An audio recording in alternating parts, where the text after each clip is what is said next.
Let's see who's in here.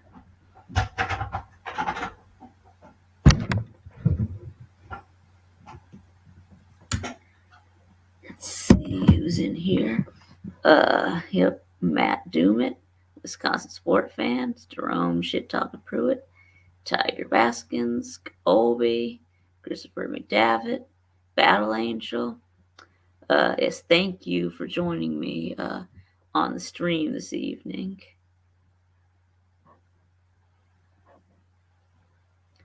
Okay, I will go ahead and post the link. I guess y'all are ready for the link already. So here you go.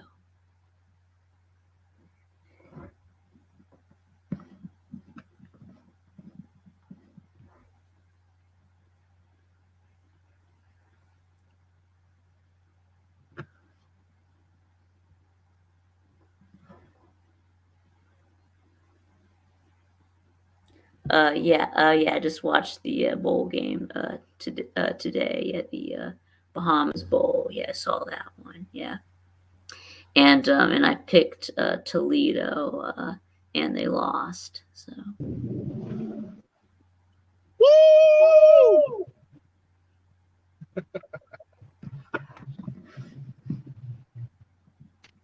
Yeah, and then they got another game tonight.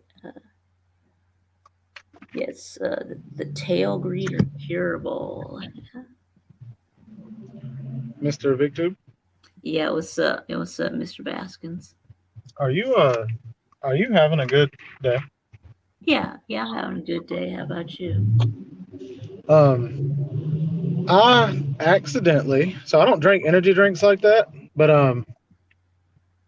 I got an energy drink today, and instead of getting the normal kind, I got the one that instead of it being 150 milligrams of caffeine, I got the double boost that was 300 milligrams, and I feel like Spider-Man right now, Vic. Yeah. So which one did you drink? Like the Red Bull, the Monster? Or... No, it was the Reign energy drink. Oh. So like you know how, like I said, Spider-Man sees everything, but it's like he reacts really fast. Right. Yeah. Yeah.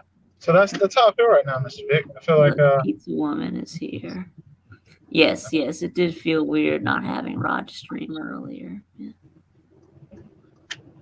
Forgot what I was going to ask you. Oh man, let's talk some Georgia recruiting. So I was super happy to see this. Yeah, we got 4 5-star defensive backs. This is the best defensive back class Georgia has ever had in history.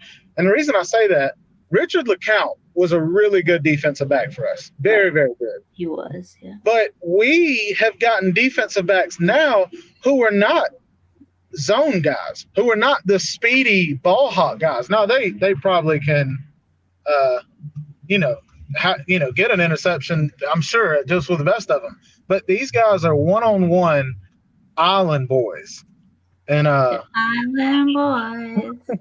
I'm just super happy, Vic, to have real island boys on our team.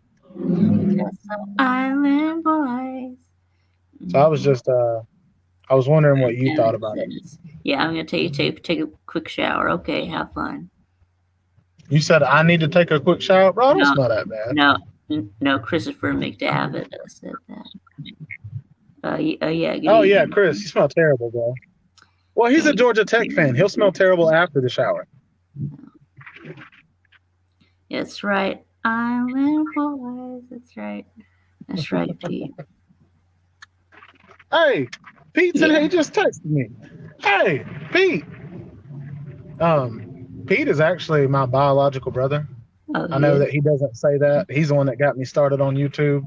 I used to change my diapers when I was younger. But I don't know how I became a Georgia fan, but yeah.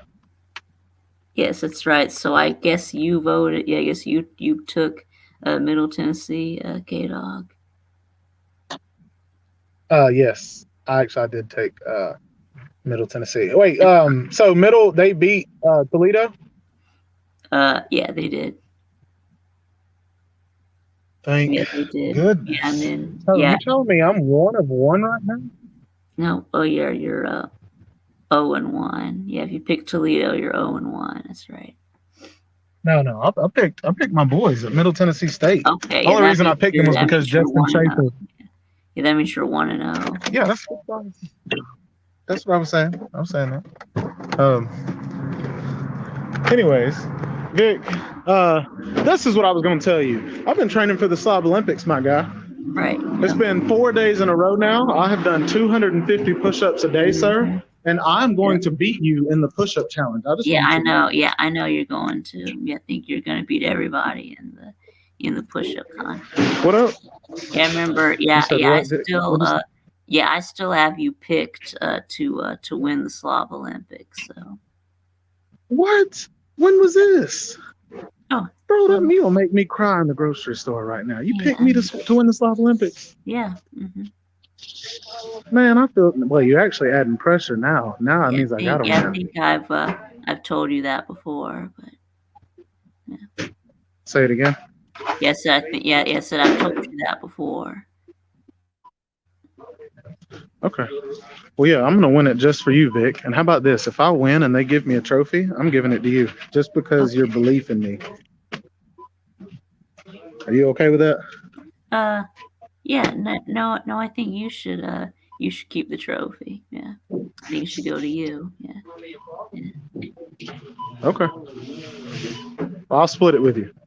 If it's like a plaque or something, I'll just break it in half and give you half of it. No, we can't. I think it's a traveling trophy. So I think if you win, you get to keep the trophy for a year, and then you have to bring it to the next Slob Olympics. So. Wow, definition right, 409 a hater. And then the names of all the winners will be on it. So it will be you and Big Dog Brett's names will be on there. Yeah. So. 409. It's possible for somebody to work 50 plus hours and have a job after work and be motivated enough to still work. I know 409 needs to quit hating. Yeah. No. Yeah, thank you. Who is that? No. Is that Nate? No. Yeah, that's Nate. Nate.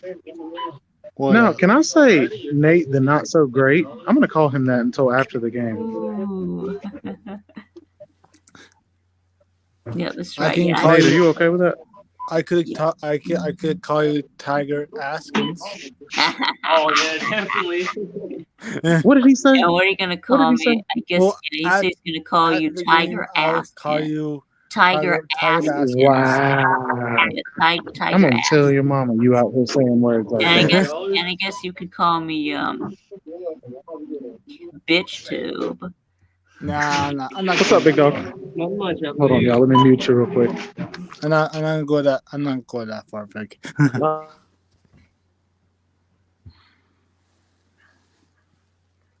Yeah, I watch you. I want you. Ion Watts you. Oh. Yes. It's Ion Watts you. Ion want you. And yeah, nah. Go Coastal Carolina. But I know why Georgia Tech fans want NIU to win, because it will make their loss look better. So it'll make their loss to NIU look better. So I mean, well, they already won the MAC. So I mean, losing to NIU was actually not a bad loss. But I mean, they only lost by 1 point. So I mean.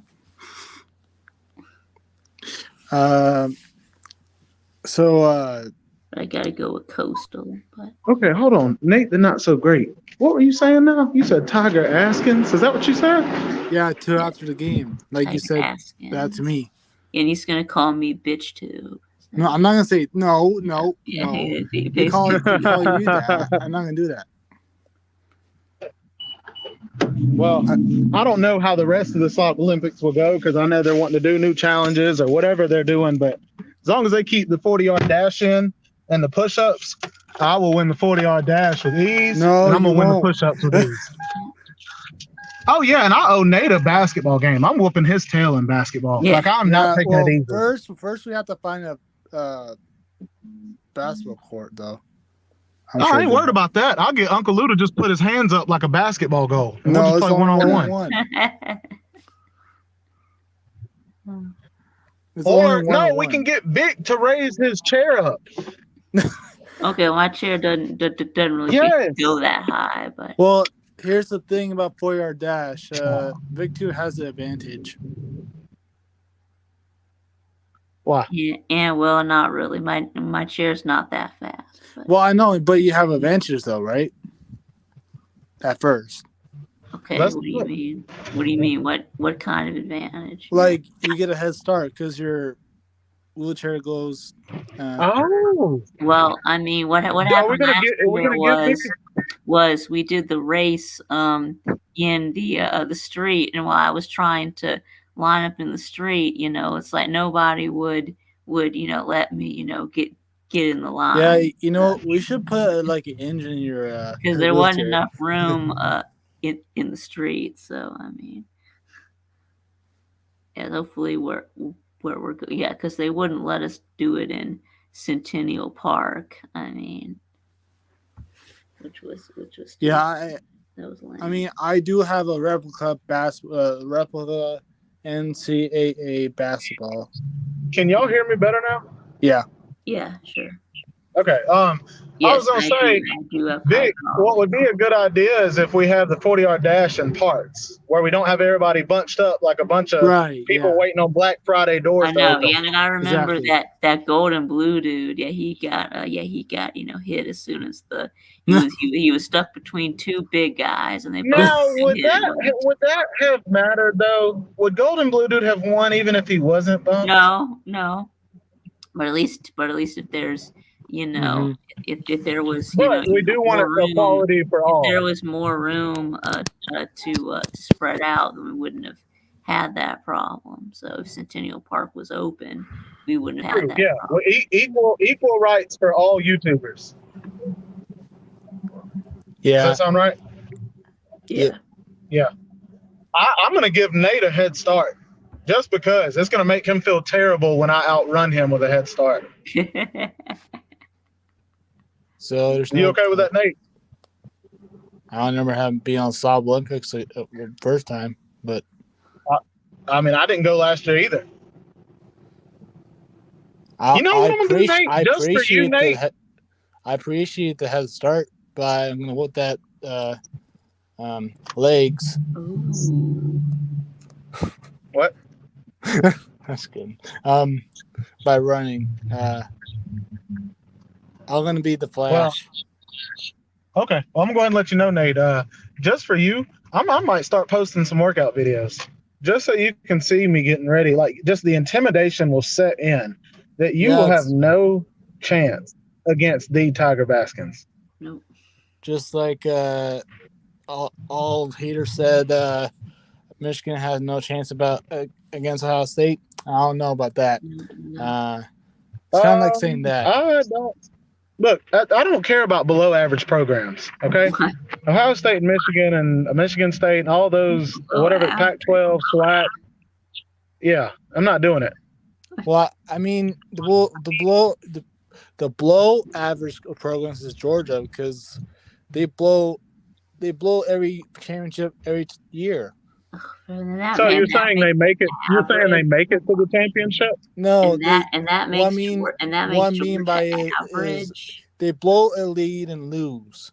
Okay, and that's so. But you're saying they make it to the game is what you're saying. So when Michigan doesn't make it to the game, saying that they're too focused on Bama and they're not focused on Michigan. Yeah, we they're are. just focused on Bama. Okay. That's all I'm saying. Okay.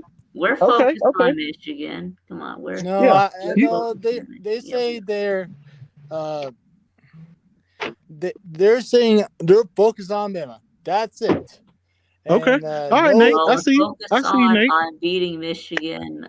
And they play Alabama. They said nothing about. Well, you mean go ahead and tell? Can I tell Nate something? Yeah, Nate, what you need to be focused on you don't need to be focused on the game. You need to be focused on the Slav Olympics because Tiger Baskins is coming to whoop that tail, son. I don't care what happens between Georgia and Michigan. I am coming for you. You get that? Yeah. That's called coming for intimidation. me, like no, who did? No, we other beat side wise, we beat or just coming Oklahoma for in the me. Rose Bowl. What do you mean, Keith? Who lost? Who lost to Oklahoma in the Rose Bowl? Who are you talking about? Which side are you coming from me? I don't think anyone has ever lost to Oklahoma. I don't think anyone has ever lost to Oklahoma in the Rose Bowl. So, I mean, no one's ever lost a playoff game to Oklahoma. So I don't know who you're talking about. Lost to Oklahoma. Focus on a game that might not happen. I'm just saying that first, Michigan's gonna come out. That's right. A game that might not happen. Angry. We might end up playing Georgia. We might end up playing Cincinnati. You're right. After that win, you're right, Keith. We might end up playing Cincinnati. Yeah. Y'all have to say sorry, or sorry to me that I got to go through that. Michigan has no chance against Georgia. I know. You gotta say sorry if they Michigan win. has a chance. I mean, of course they have. But in the Slav Olympics, if I beat Tiger Baskins in both sports, basketball and the 4-yard dash. I don't know if 4-yard dash is sport, but whatever. If I beat, he left. Yeah. What the hell? What the hell's going on here? Exactly.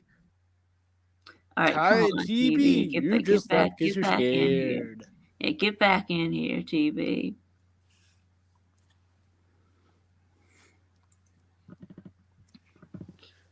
We're just talking. TB and I were just talking smack how great I am and how I'm gonna whoop that ass against TB in basketball in the 4-yard dash. Well, he's gonna have to, Pete. If Brett loses, he's gonna have to hand it over. Does he love it too much, or he's just scared away because he doesn't talk about it that much? Okay, so if you won't hand over the trophy, well then he better win again if he wants to keep the trophy. So, you know what I said? What? I said, if he loves the trophy, why doesn't he talk about it that much? All right, come on, TV. Don't tell me you're scared of Nate. Get back in here.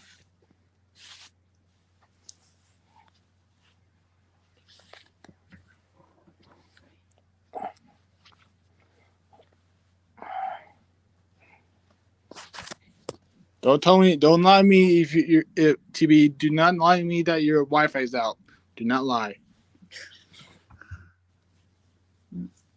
Oh shit.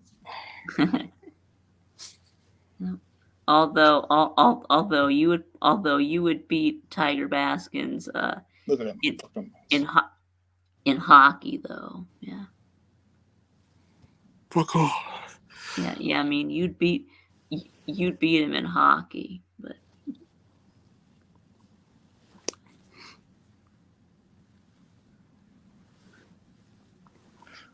I in business. I'm actually a lady's business. Oh.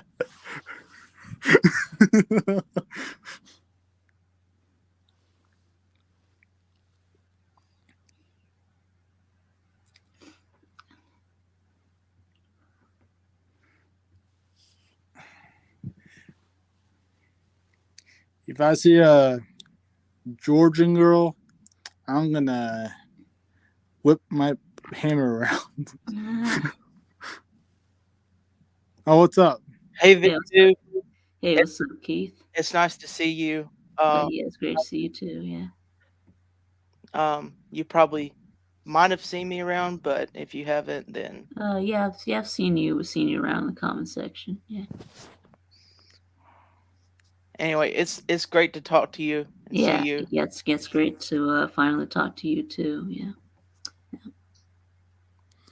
How's it going, Keith? It's going good, Nate. So Slob Olympics. Yep. Now, I'm the wannabe chess hall lookalike. That's what people have said. I'm not Looks too like sure chess. about that. Looks like But you chess. don't Looks sound like like him, chess though. has a That's rival. As long as Uncle Lou will be my champion, then I will take on the slob foe of chess hall. Yes, I heard. Vic was a good boy this year. Stry was. Yeah, was a good boy. Yeah, yeah.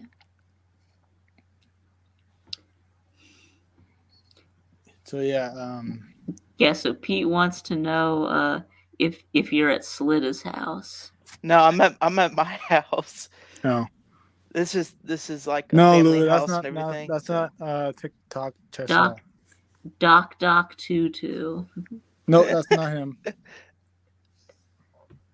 Although they look alike, but talk different though. Yep.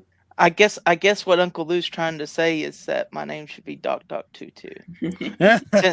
since Ud Kot is chess hall, then I should be his rival Doc Tutu. Duck Tutu. Same director. Same decorator. Okay. Oh, that's a director. The hell. Can't fucking read. Cut 2.0. The new of an improved Cut 2.0. Okay. As long as I'm improved from the Cut 1.0.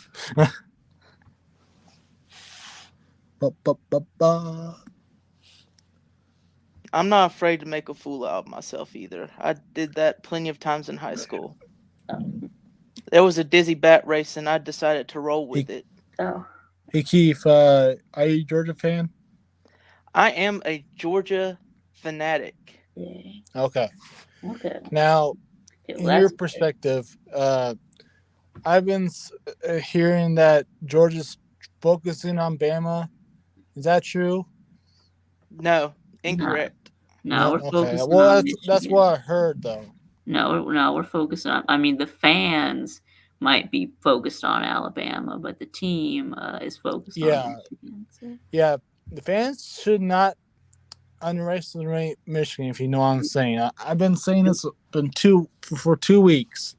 Well, I don't think really anybody's. I'm sorry, Nate, but I don't think really anybody's underestimating Michigan. No, Michigan's got a really good linebacker in Aiden Hutchinson. You can't look past him. He's got the same kind of skill set as Will Anderson for Alabama, and McNamara is he's pretty dynamic as well. So yeah, he's more consistent. Do you think he's more consistent than Bennett or no? Huh? I don't like Bennett almost period because I hear it from my Disney dog. More consistent than my Bennett. own personal Disney dog that chirps in my ears about how Stetson Bennett is better than JT. Personally, I disagree with that. But you can't tell anybody. You can't tell that person anything because they're always right. Right, no. But I'm just asking if McNamara is more consistent, which means he does more smart plays. Bennett has a better QBR, so. Oh, he does. Well, I meant like. I don't think McNamara's not that. It's not that. That bad. He's. Okay. I wouldn't say he's consistent.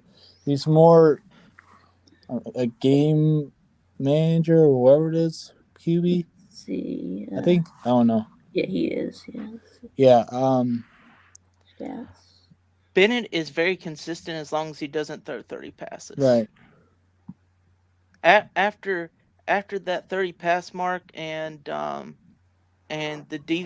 you have to ask Bennett to win you a game, that's when it becomes a very gray area, and it becomes worse and worse as you demand more and more of Stetson after the 30 pass mark, even the 25-yard attempt mark, 25 attempt mark. Yeah, here it is. Yeah, he has a. And Lou, in the new. Yes, there you go. Yeah, so he has a passer rating of 176.8. What side are you looking at? 176.8, and then I guess it's out of 200, I guess. And let's see, McNamara is let's see here. No, let's see stats. Yeah, McNamara is 145.4. So, who's higher than McNamara? My mom, Stetson Bennett. Yeah. Oh. Hey, gang, happy Friday. He's the worst quarterback. No, Hey, no, I would say that he's my mom the second. Or the way I'd rank them, I'd How's say everybody doing this evening? Bryce Young, Desmond Ritter, Stetson Bennett, Cade McNamara. Yeah. What's up, Willis? Let's see. Let's look at my mom. This is completion percentage. Let's see. McNamara, 64.6. Let's see. Bennett. Let's see here. No. Yeah, Bennett. 64.1. Okay, yes, so McNamara has a little bit better completion percentage. Now let's see. Yards per attempt. More. Bennett I was going to say more consistent completion. 10 point. Yeah. Let's see, and then yards per attempt. Bennett is 10.1, and McNamara is 8.0. Yep. Yards per attempt. Let's see, touchdowns, interceptions. Let's see, McNamara, 15 touchdowns, 4 interceptions. And Bennett, 24 touchdowns, 7 interceptions. Yeah, so Bennett has more touchdowns. So. And more interceptions. Yeah, and more interceptions. Mm. Let's see. Pass yards. Let's see. Bennett, 2,325. Hey, Viktube. How many interceptions does JT Daniels have? And let's see. I think he has like 2. I think. Yeah. This year. So. They say but that now there's and he's only but of course but he only started 3 games. So I know he threw one in the Clemson game and he threw another one in the South Carolina game. So. Well, I think there's something saying about you can't win a game if you turn the ball over, and that seems all Stetson Bennett does is in clutch situations is turn the ball over.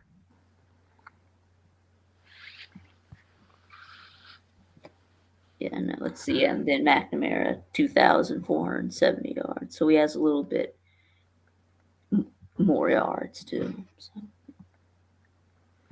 Yeah. Yeah. So they're both. So they're both really close. So. Well, of course, I'm biased toward Bennett, but you know.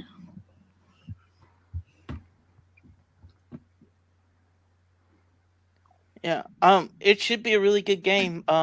There's another saying that I've heard is the ball game always starts 0-0. So. Yeah, that's right. After that, it's all about who plays the hardest, who executes the game plan the best. Mm-hmm.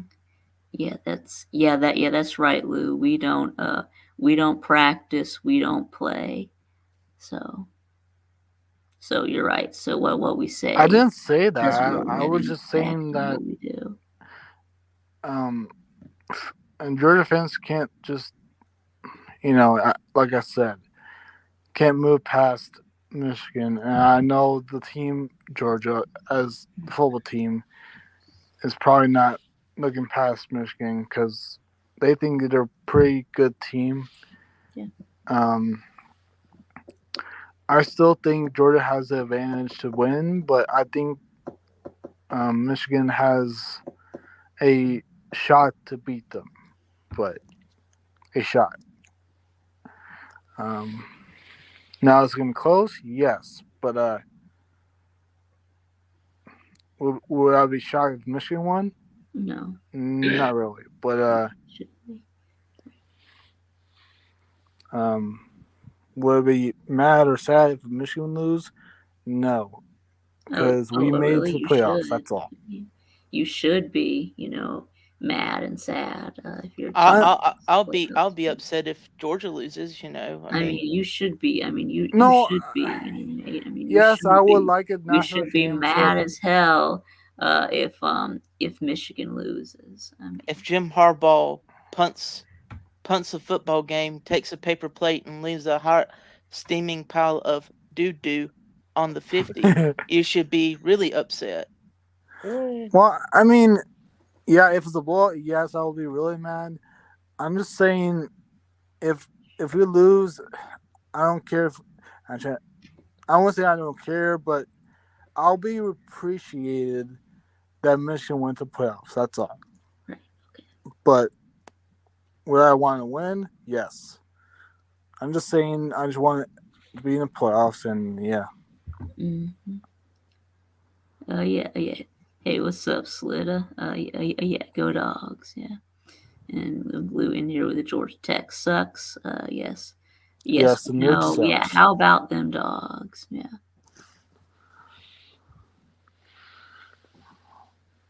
What? Because they're small? Right. Yeah. Know. Go Falcons too. Yeah. Hey, Viktube, I'd like to ask you a question. Okay. How big is George? Not George Pickens, but how? Gosh. What? I forget his name now. How tall is who? How tall is Stetson Bennett? No. We know he's Lord of the Rings Hobbit small. 5'9", but yeah. He's like 5'9", although he's listed as 5'11", but we know that's a lie. But I think he's more like 5'9". But how big was the Pitts acquisition and this year? Oh, for the Falcons, you mean? Yeah. Yeah, it was big. Yeah, it was huge. Definitely, he's definitely one of our better playmakers. That Pitts and. Hey, look, it's 1.0. 1.0's in the chat. That Pitts and Patterson. I mean, we're probably a no-win team without those two. So. Hey guys, I'm sorry for interrupting, but my kids just showed up, so I gotta go. I just want to say happy Friday to everyone. Hope everybody has a great weekend. Okay. I hope you have a great Christmas too, Millis. You too.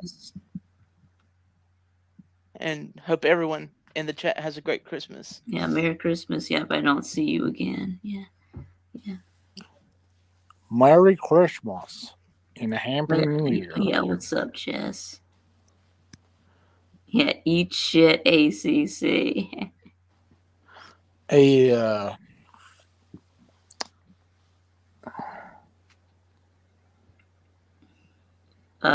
you're right. Well, I wouldn't say they don't mean shit, but I would rather win a national championship than an SEC championship. So. Mm-hmm. I mean, I wouldn't. So I want to win both. But, the reason, go ahead, Keith. Thank you, Nate. I would have loved to kept Alabama from even stepping foot in the playoffs, but apparently Kirby and I don't agree on that either. And what was up with him like smiling like a little schoolgirl with Nick Saban doing interviews in the pregame? Who Kirby? Kirby, yeah, he was like it was like a little schoolgirl seeing her boyfriend. Mm-hmm. Well, he is his daddy, so yeah, probably in more ways than one. Mm-hmm.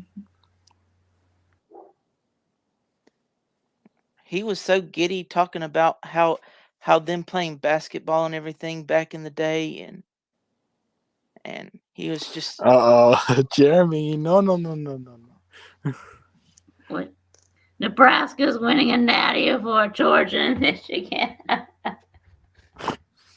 Now he's being Nebraska fan now. Oh my. Now, see, that's what Uncle Lou would say. How about y'all make a bowl game first? First, yes. Make a bowl first.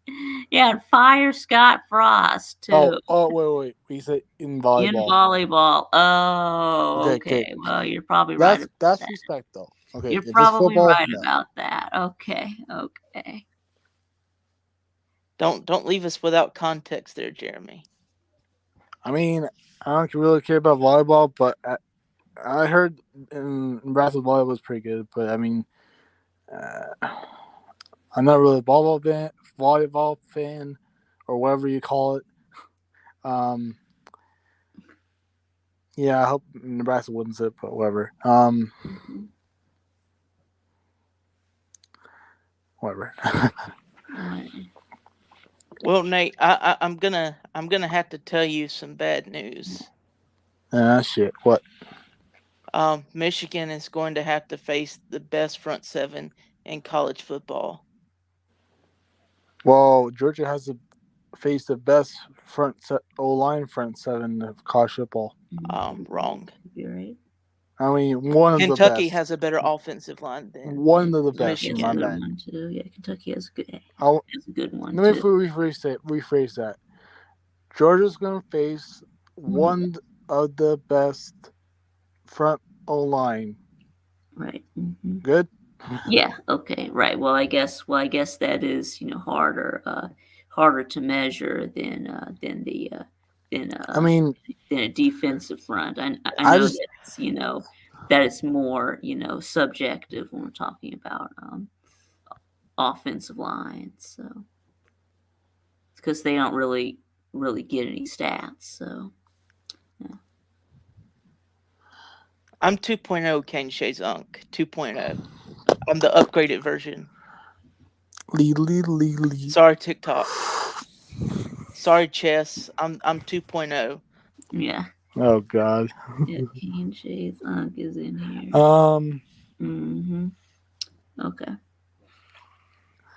All right, y'all have a good day. I had to get some rest because I didn't sleep that well.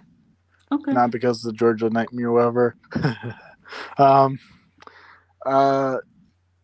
Those kind of dreams are bad to have, Nate. Oh, shut up.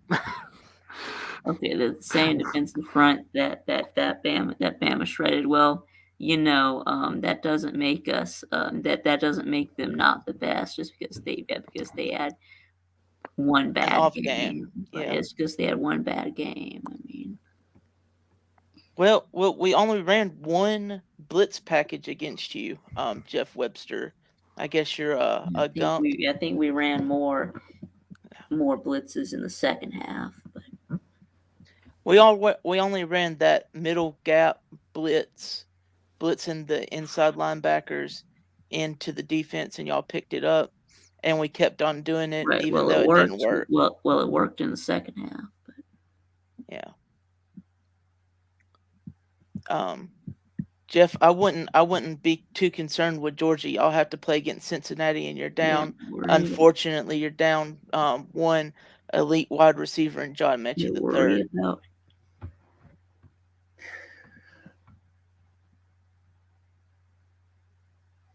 Wrong as hell. You have no idea what you're talking about. Okay. All right. Wrong about what, Jeff?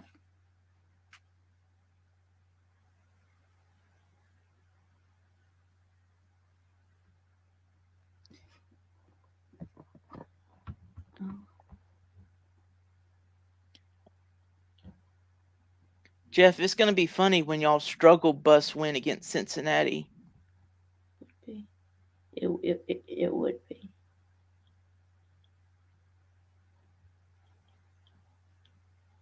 It'd be even funnier if your team loses against Cincinnati. Yeah, it would be. Hey, Jeff, do you think you're to Nate's point out? Do you think Alabama's overlooking Cincinnati? Because I tell you, Cincinnati's not overlooking Bama. Desmond Ritter's kind of salty he didn't win the Heisman. Jerome Ford wants to put a finger in Nick Saban's face, saying that he should have been the starter all along at Alabama. So basically, he's saying that we did not have the same blitz package. I guess he means that we did run different blitz packages, and we did have a spy on Bryce Young 50% of the game. Okay.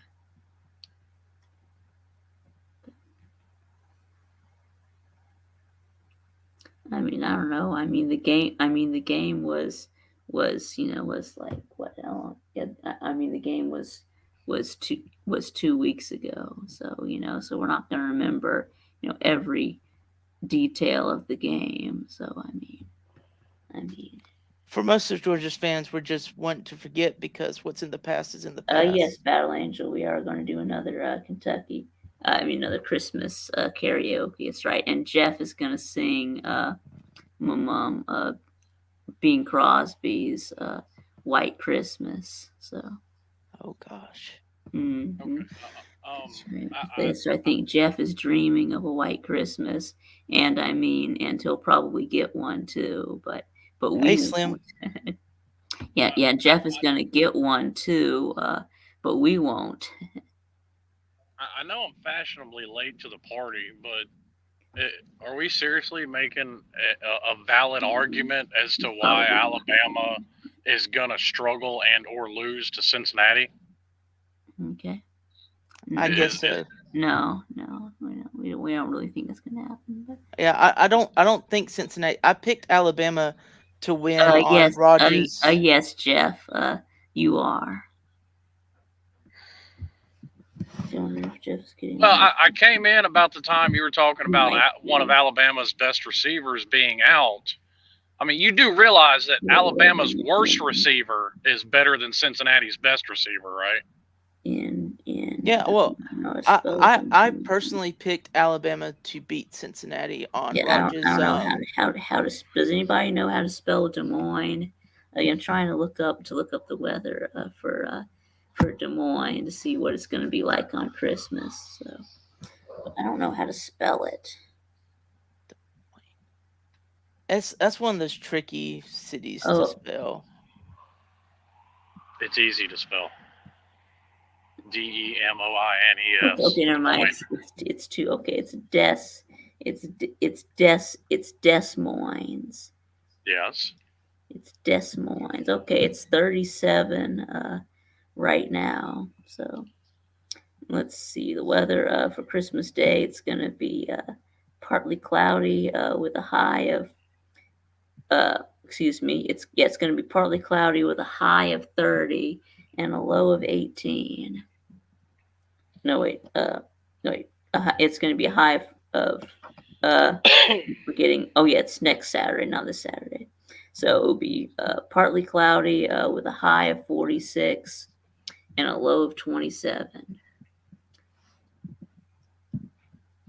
Well, Slim, I was only making arguments that the Alabama fans and Alabama shouldn't be overlooking Cincinnati. It's going to be mid-40s. So it's going to be mid-40s.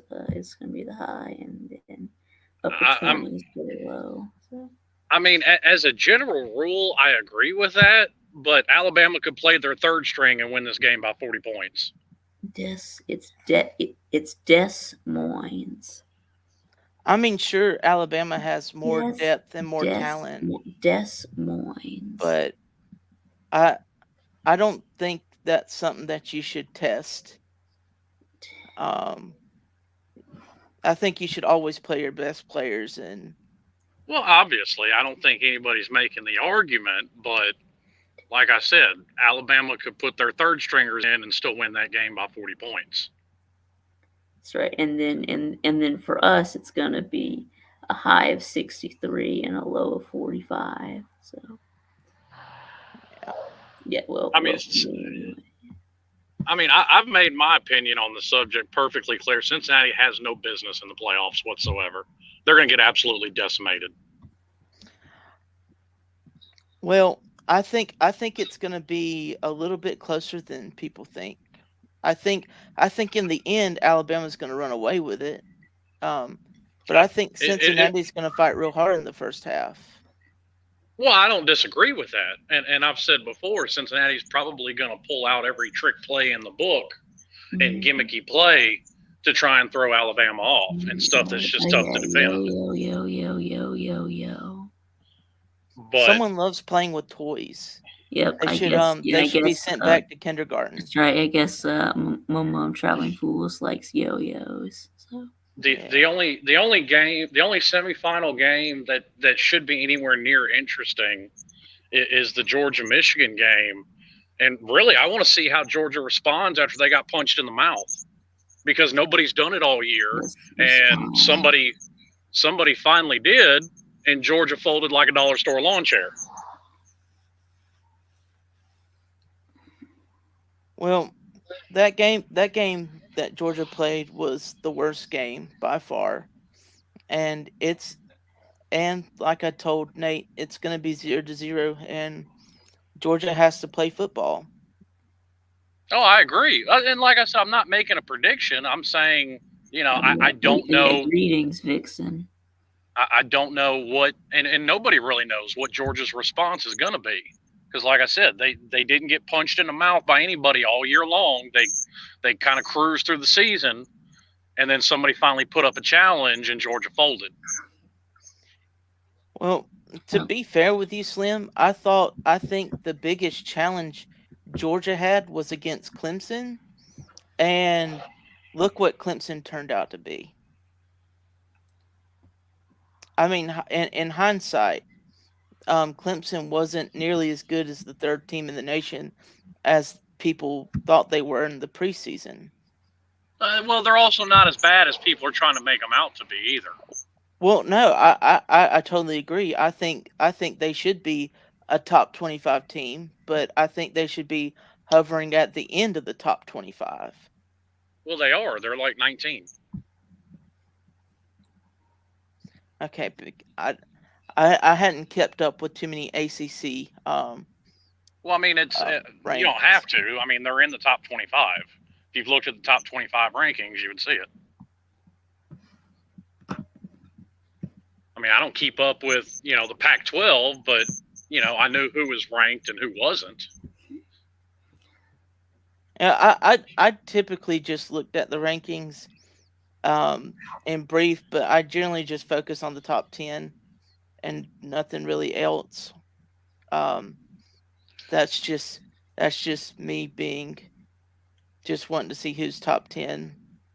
And sometimes I would look at the top 25. I was like, oh, that's interesting and whatnot. But yeah, I'm mainly focused on my team. And like most people, I'm not dogging you for it or anything. But like I said, people are kind of saying they're going a little overboard with Clemson. I mean, there's really, what's the difference between this year's Clemson team and the 2019 Alabama team? Both of them had their struggles. Clemson's was on offense, Alabama's was on defense. Well, I think that the 2019 Alabama team is still better than this Clemson team. The problem. Well, I mean, you would. You're a SEC homer. The difference between the two teams is that the 2019 Alabama team was absolutely decimated by injuries on defense. And Clemson went through this year without anywhere near the level of injuries that the 2019 Alabama team had to deal with. I beg to differ. According to Pete, you're wrong. Yeah, Pete's dead ass wrong on half of what he says, and I've proven that. Well, no, you really haven't. But anyway, Clemson's got plenty of injuries too, so stop it. Clemson's got plenty of injuries too. Stop it. Justin Ross, I think he had a foot or ankle injury or something, so that took him out. So. Well, like I said, you're not comparing apples to oranges, because Alabama's struggles were on defense, Clemson's struggles are on offense. Well, considering that Alabama's response to 2019 was a national championship, the only way that Clemson will be able to match that is if they win the Natty next year. You think that's going to happen? Okay. For all I know, it will. Dabo Swinney is very capable of doing it. Yabba dabba doo. And now I am not one of the people that think Clemson's gone into the dump. I don't believe that at all. But I do think they might struggle for a little bit because this is the first time they've really had to do a lot of soul searching and a lot of changes on both coordinator levels. So we'll see. I don't think they're going anywhere. I think they'll still be a serious threat, certainly because they play in the ACC. But Dabo's had 6 coordinators since he's been there, so this isn't new territory for Clemson. And how many has Saban had? For the first 9 years, none. He kept the entire staff together. 15. He's had 15 different coordinators. He's in the exact same spot as Saban was after Kirby and everybody left. Well, you also have to consider the fact that Dabo, it wasn't without Brett Venables. This is the first time he's going to be down Brett Venables as a coordinator. Right, Brent Venables has been a big part of his success. So. Brent Venables was not the first defensive coordinator Dabo's hired at Clemson. Okay. Yeah, but nobody really knew who Dabo was until they hired Brett. When was he hired, though? I'd have to look up the exact year. Was it before they started their run? Yeah, I think. It depends on their run, though. It depends on what you call the run, because at this point, I would say 2015 through 2020. Yeah. It depends on what you call their run. Some people don't count their run starting until they actually won a national championship. They were consistently winning New Year's 6 games years before that. Right. So it all depends on what you consider it. Right. Well, I consider 2015 to 2020, and then I guess maybe I'll count 2021 and 2022. Depends on what they do next year. But I mean, obviously, if they do get back to the national championship, I guess I would include this year as part of their run. But well, I wouldn't even necessarily say getting back to the national championship. If they're back in the playoffs next year. Yeah. Yes. Yeah. Playoffs. Yeah. Yeah, I consider, for me, Clemson's run starts with Taj Boyd in 2013. That's when I would agree. That's when I consider the start of their run. And I was mildly surprised and said so at the time that I thought Taj Boyd would take them to a natty. Maybe not win it, but they would be in range. I was surprised when that didn't happen. But it took Dabo a little while to adapt having Venables, just like it took Saban. Saban lost Kirby after 12, and look what happened in 13 and 14. He had to adjust. He lost Kirby after 15.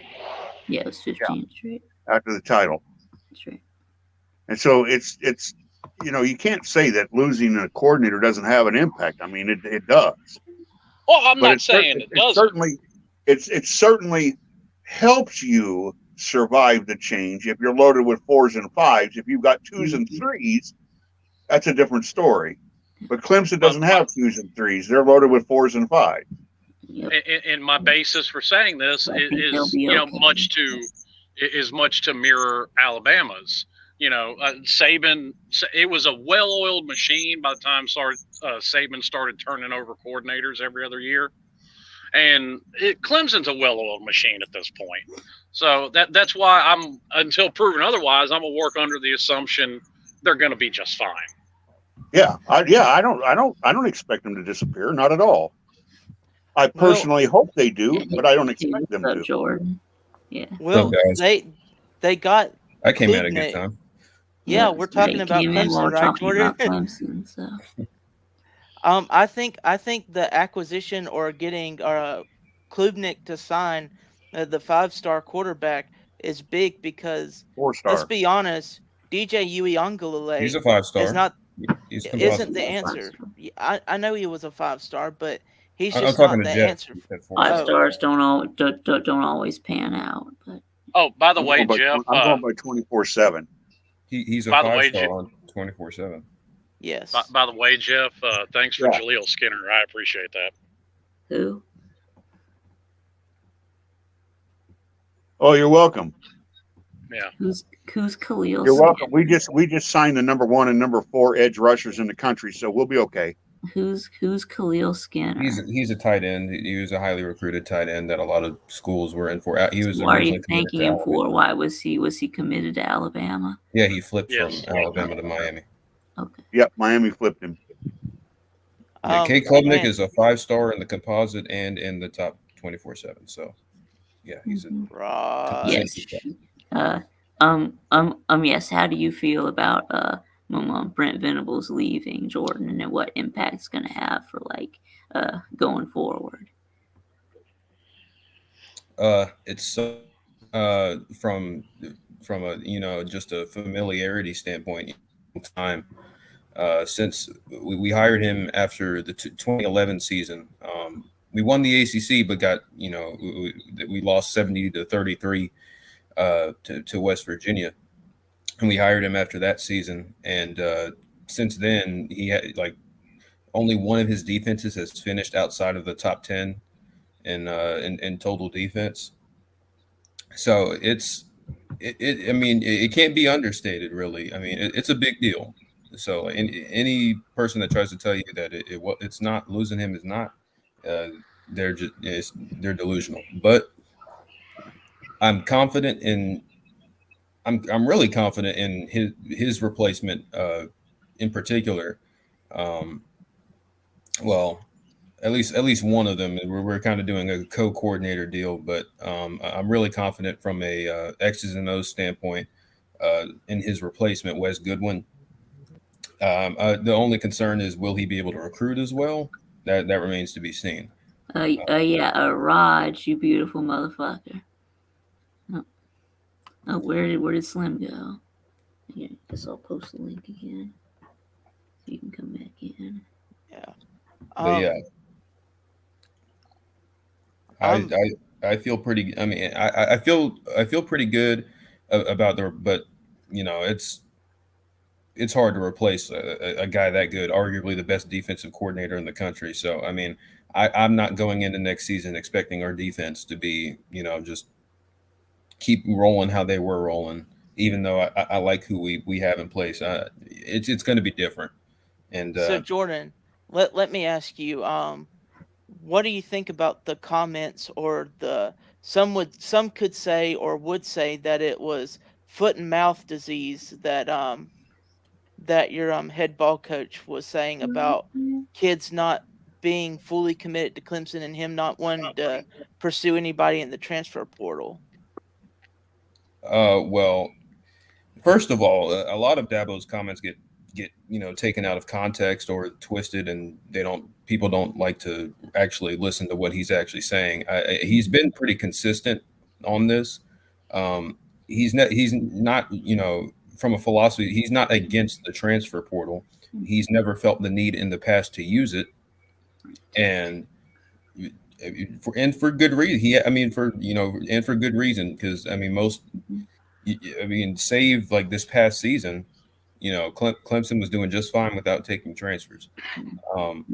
So Dabo has never taken a transfer. I think he took one graduate transfer way back. He's taken one or two graduate transfers like way back when, like his early years. Oh, okay. But that's pretty much it. He hasn't taken, during this run, he hasn't taken any transfers. Okay. So what about NIL? He's been pretty consistent on that too. And that's something where he really got taken out of context, because there's a big difference between universities or the NCAA paying players and NIL deals. Those are two very different things. Exactly, and people took a quote from and they dated it to recent, even though he said this. He said it way back in 2014, where he's like, "Oh, I'll quit if players get paid." And of course he was talking about players as paid employees of the university.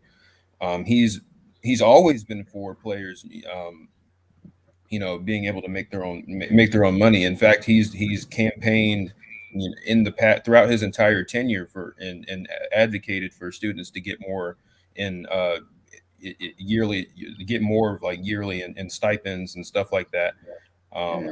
He's been all about players making money, outside of football. So, but that's something that you're not going to hear that from a lot of the media, because it's easier to just take a quote, put it on a graphic, and then paste it, and and get a bunch of clicks. But if you whenever you listen to Dabo talk, in context, his full thing. I mean, he's never contradicted himself. He's been pretty consistent on his stance, right? And even there's some stuff that he says that I don't agree with. So don't get me wrong, but people try to make him out to be some kind of hypocrite. I'm like, he's stuck to his guns pretty much. He said what he thought. He's gonna dip into the transfer portal this year, and it's not gonna make him a hypocrite. So now Miami. I know Slim Shady Canes, you're a Miami fan. Jordan, of course, you're a Clemson fan. Your rival FSU, getting punked by Travis Hunter there at the National Signing Day, and actually end up signing with Deion Sanders. What are your thoughts about that, being rivals with them? Do you think that's good, or you think that's a negative, a positive?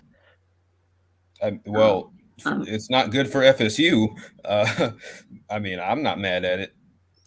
So Raj is trying to get in. So if anybody wants to move, that's fine, or not.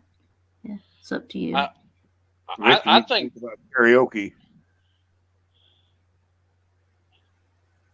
I think Travis Hunter's pulled the biggest troll job ever.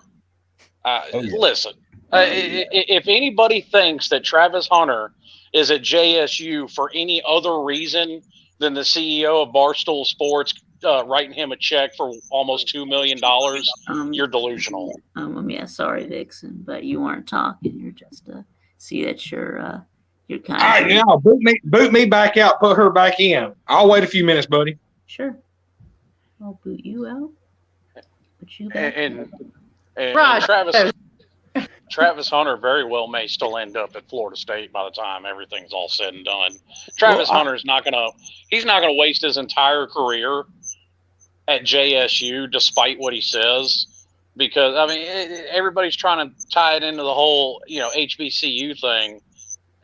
I think it's all bullshit until proven otherwise. Well, I thought the same thing with FSU. I just thought that he was going to FSU for the money, and then would transfer to a better program that was actually winning consistently, because FSU's been in the toilet and in the dumps for quite a few seasons now. So yeah, but some people, not a lot of people like to throw it out the window because we've seen players do it, but they like to overlook the fact that some players aren't like Trevor Lawrence. They're Tennessee fans their whole life, and they're going to go to Tennessee regardless. And Travis Hunter has been an FSU fan his whole life, but nobody in their right mind is going to say no to a $1.7 million check. Yeah, he definitely would have signed with Florida State if it wasn't if that hadn't come into the equation. And I think he would have played his entire career at Florida State. And I think he still will for the most part. He could. What if they get? What if they? I don't think Florida State's going to get rid of Mike Norvell save for something off the field. Right. So, yeah. Well, I can tell you one thing, because I actually know somebody who played football for JSU and went to the NFL, and they're an alumnus there at JSU and follow the team real closely. And he's even talked to Deion Sanders about this stuff and everything, and he's absolutely loving it right now. And how could you blame him for not loving, grabbing, and stealing away the number one prospect in the nation. Well, I mean, of course Deion is. I don't think anybody would expect anything different. Right. There we go.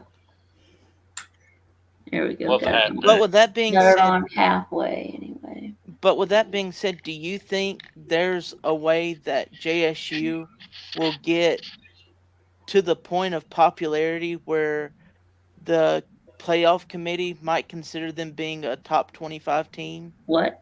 Well, they're in the Playoff? They're in the- FCS. they're in the FCS, so they can't. They're not Yeah. FCS, so I mean, No. And listen, Deion's only going to, as soon as Deion's son is gone, so is Deion.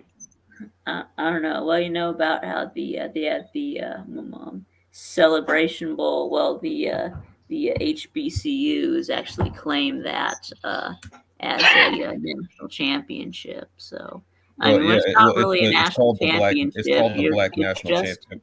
It's just I mean, what's the best team? Yeah, among like the SWAC and the MEAC. I think they're in the MEAC. It's called the Black National Championship. Yes, It's the best HBCU school. Yeah, right. That's what I mean, Deion could end up. I mean, Deion has already interviewed for a couple Power 5 jobs, and I mean, he interviewed for TCU, and they were really impressed. Yes, I think Raj says kick Jeff out. Why kick Jeff out? Why kick Jeff out? Okay, look, don't kick Jeff out. I'm about to go in just a second. I just want to say, and you didn't have your hat on a minute ago, but I just want to say that I'm so glad that you really like that hat. I know that I one of your comments on one of your shows, but when I picked that hat out at the store that I bought it from, it's like a little specialty shop. I was like, man, I know this would look good on Viktube. And I'm glad that you got it in the end, and I'm glad that you're sporting it proudly. Go Dog. Okay, yeah, thanks, and go Dog. It's good seeing you, Friction. Yeah, I had to steal it from Raj, though. But I know you did, but it was meant to be stolen by you. Yes, it was. And hi, Keith. And I'll let y'all go, so that way Raj can jump on here with y'all.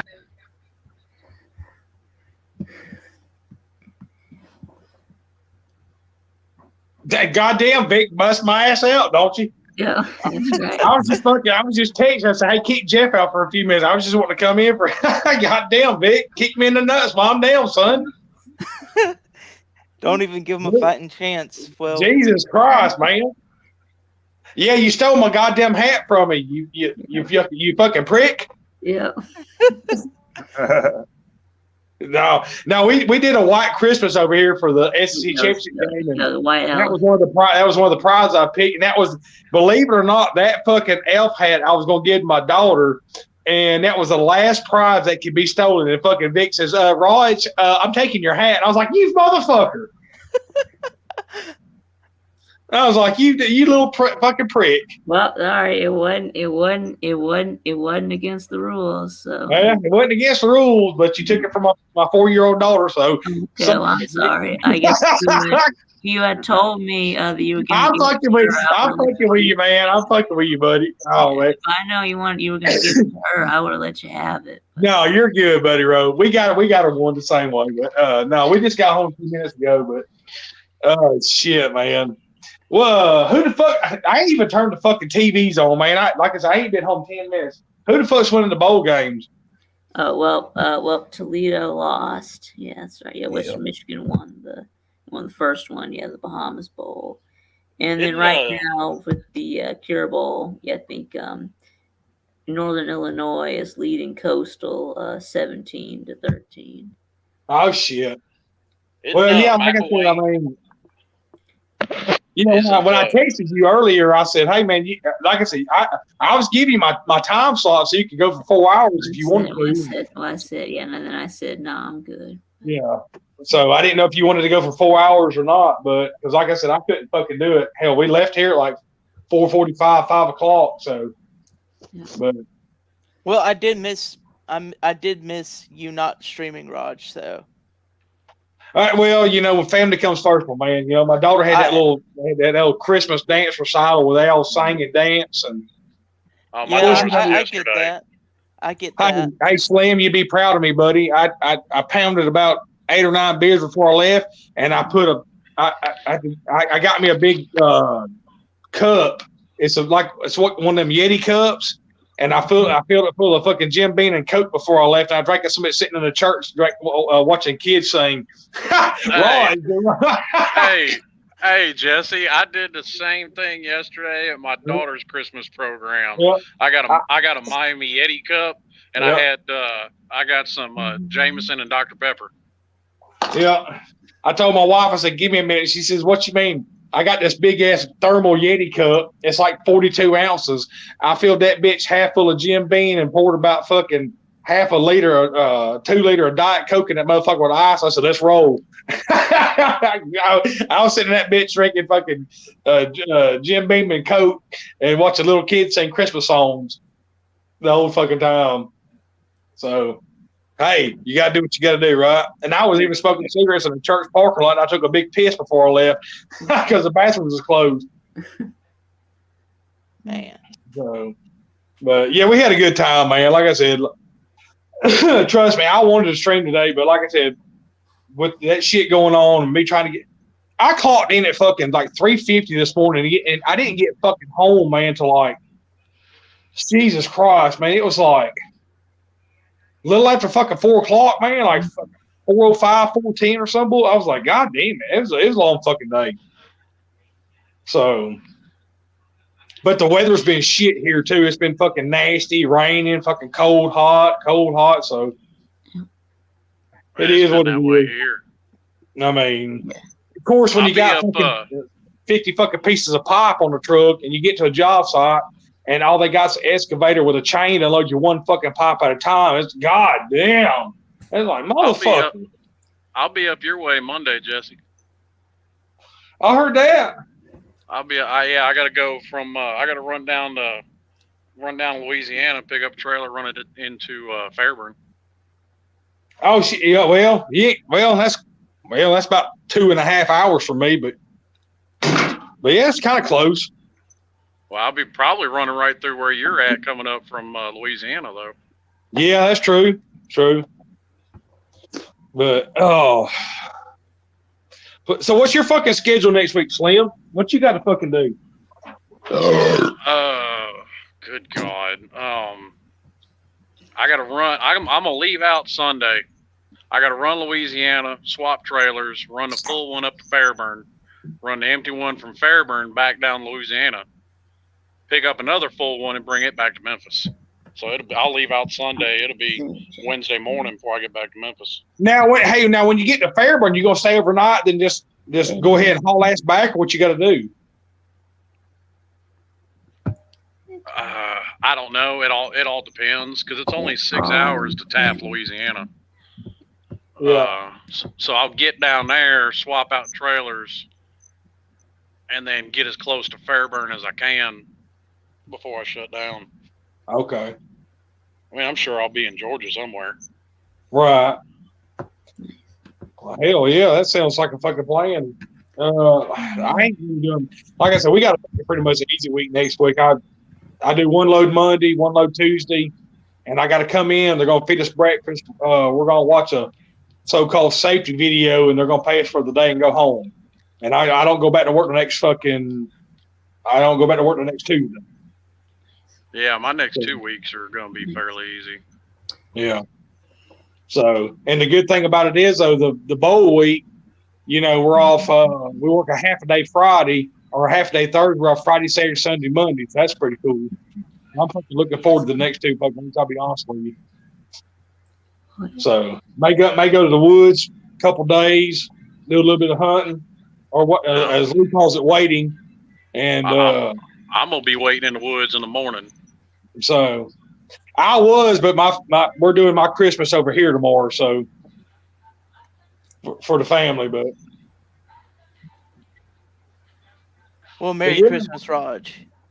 Hey, like I said, trust me, Merry Christmas, buddy. I'll be streaming next Friday for sure. There ain't no fucking doubt about it. I mean, I'm off, so we'll do a little Christmas stream, and we may give a few PayPals out or whatever. We may do like a little trivia game or some bullshit, some little Christmas trivia game, Christmas Eve trivia game or something, and just have a fucking good time. But well, so I'll be probably cleaning or being forced to clean because my family has Christmas over at this house. yeah. So I have Christmas on Christmas Eve and Christmas on Christmas. So Well, tenfold. Well, Vic, I appreciate you letting me in, buddy.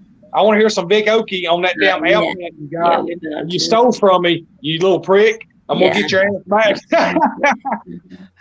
Anyway, Vic, I love you, brother. You know that. I've told you. Yeah, I love you too.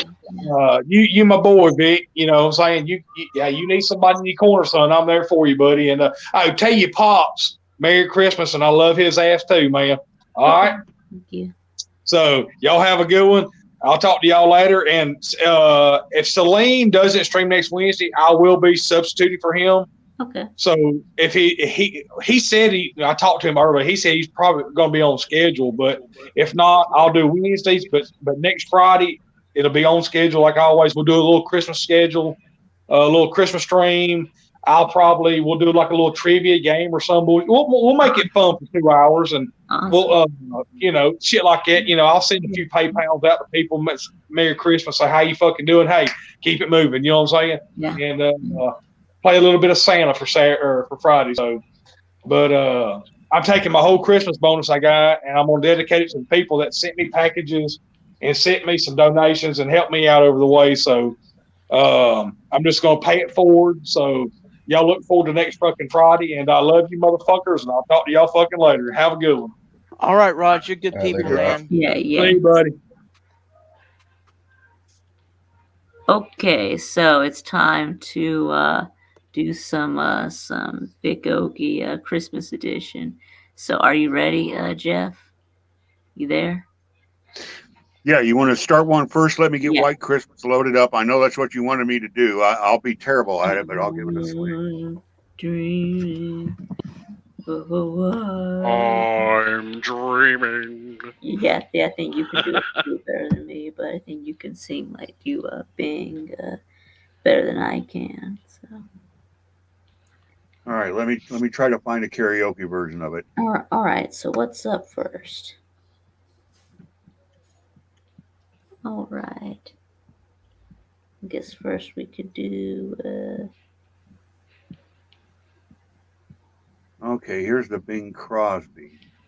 Okay, what do y'all want to hear first? Y'all do Santa Claus is coming to town.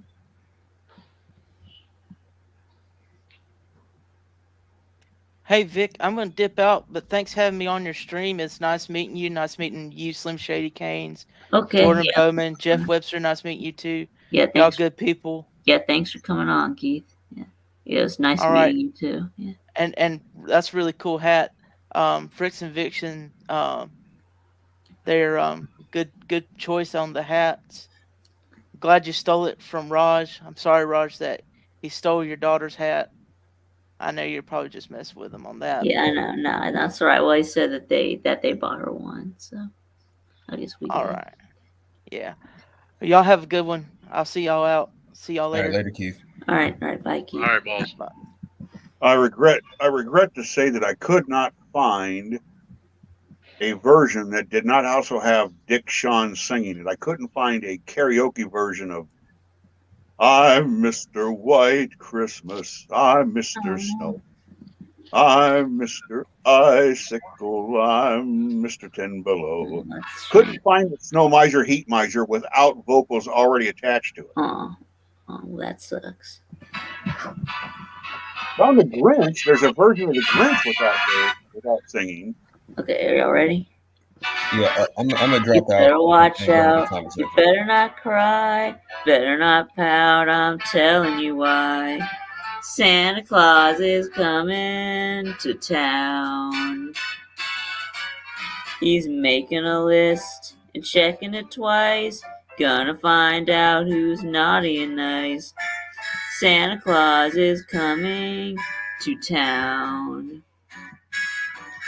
He sees you when you're sleeping. He knows when you're awake. He knows if you've been bad or good, so be good for goodness sake. Oh, you better watch out. Better not cry, you better not pout, I'm telling you why. Santa Claus is coming to town.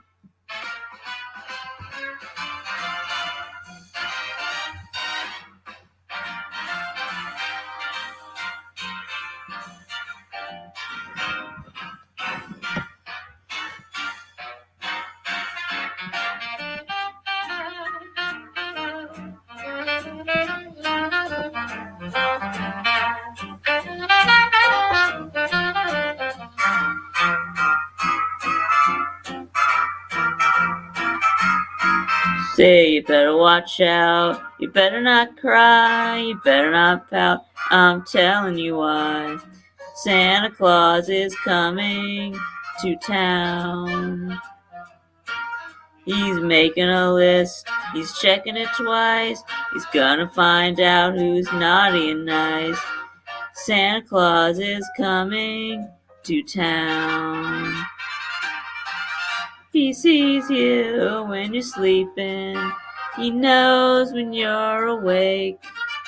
He knows if you've been bad or good, so be good for goodness sake. Oh, you better watch out.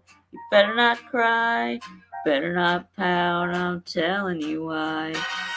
Santa Claus is coming to town.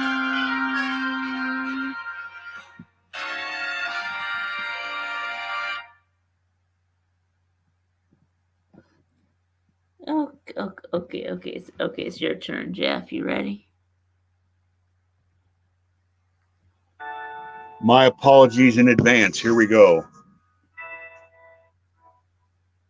I hope the music can be heard. Yeah, I'm dreaming of a white Christmas, just like the ones I used to know, where the treetops glisten and children listen to hear sleigh bells in the snow. I'm dreaming of a white Christmas, with every Christmas card I write. May your days be merry and bright, and may all your Christmases be white. There you go.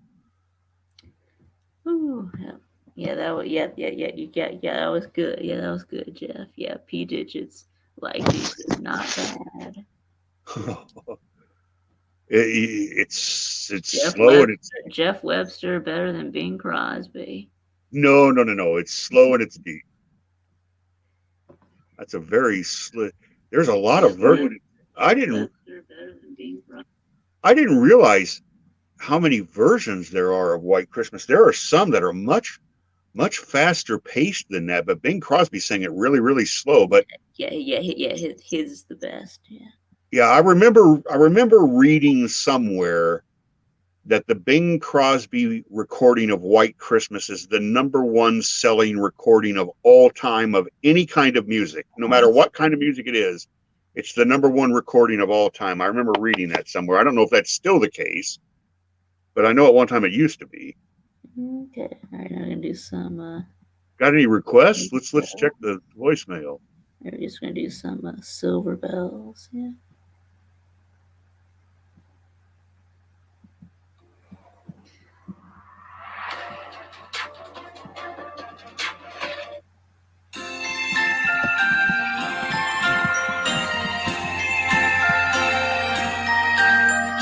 Silver bells, silver bells, it's Christmas time in the city.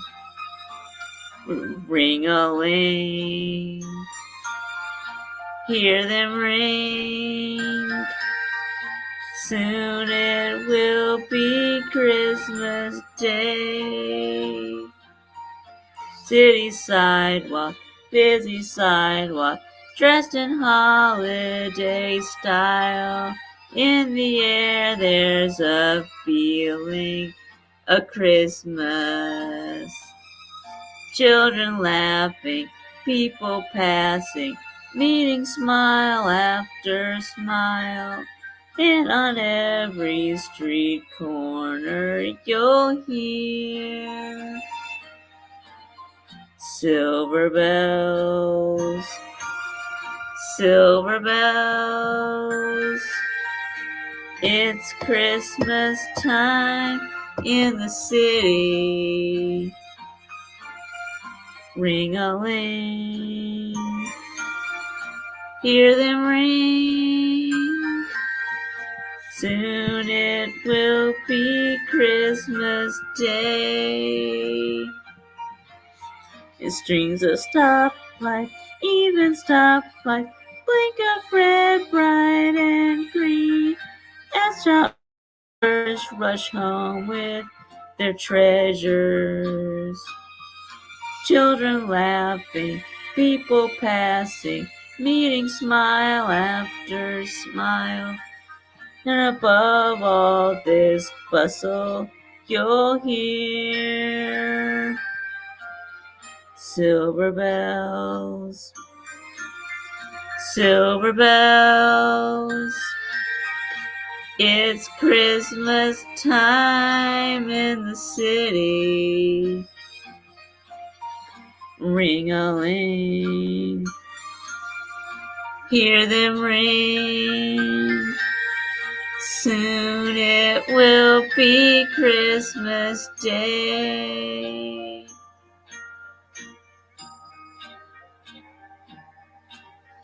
Soon it will be Christmas Day.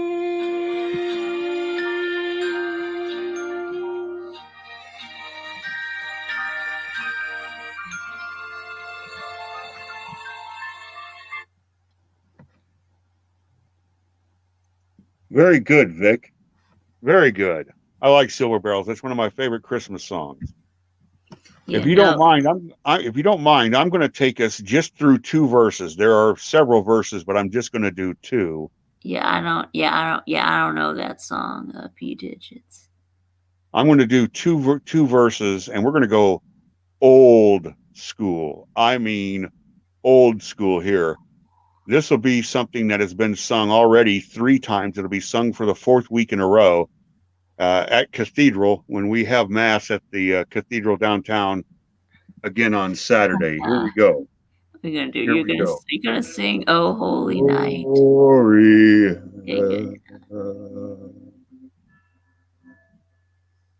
Activum solve Israel,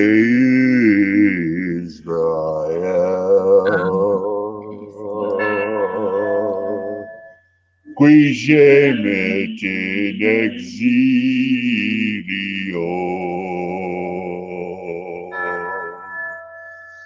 privatus Dei filio.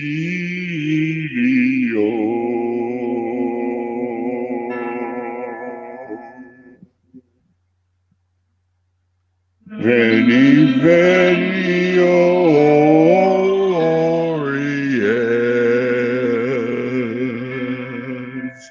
solore nos advenies,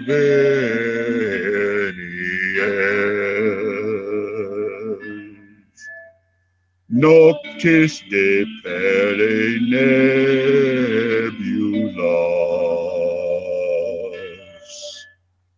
dirasque mortis tenebras,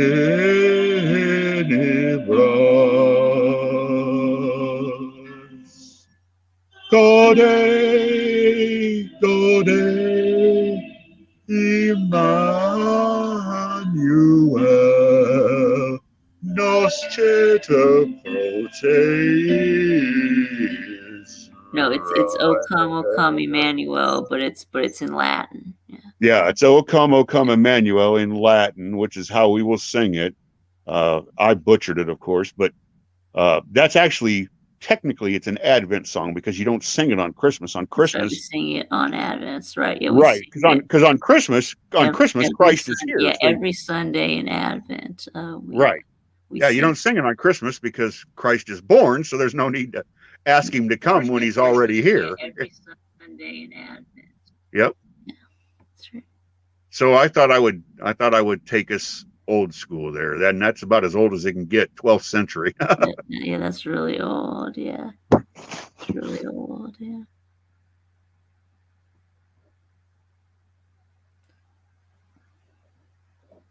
You're getting cultured. Yeah. Yeah, those lyrics, if you want to know, the English lyrics are O come, Emmanuel, and ransom captive Israel, who in exile here waits for the Son of God to appear. O come, O day star from on high, disperse the gloomy clouds of night, and bring us all into thy light. More or less, that's what it says in Latin. Yeah. The trick with Latin, and Catholic people that are in here might know this, especially if they were Catholic schooled like I was, is that there's Latin that's spoken and then Latin that's used in the actual services of the church. And there are minor differences in the two. But anyway, right. Let's hear something upbeat, Vic. Give us a happy. Yeah, they used to. Yeah, they used to say the whole mass in Latin. Yeah. Yeah. That's well, right. The Bible was originally written in Latin. The Bible was originally written in Latin and spoken in Latin because that's what the poor people spoke. Yeah, and Greek. Yeah, and Hebrew. Yeah. If you were educated, you spoke and read Greek. If you were a bum or lower class, all you knew was Latin. All you knew was Latin, right? That's right. So I guess knowing Greek back then, I guess it's sort of. I guess today it would be like speaking. It would be like knowing how to speak French, right? Yeah. You're smart people. You're rich people. Greek was fancy. So yes. Yeah, it's like today it would be like French. Yeah.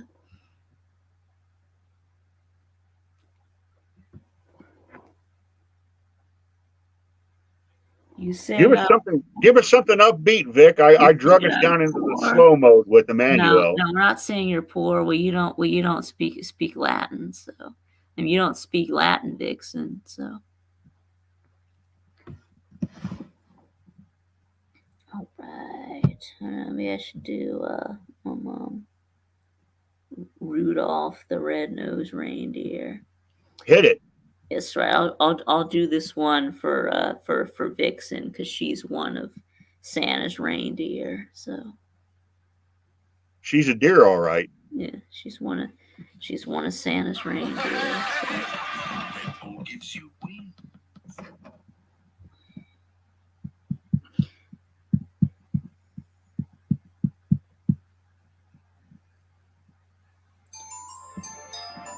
Okay, okay, let me find that version's a little too fast.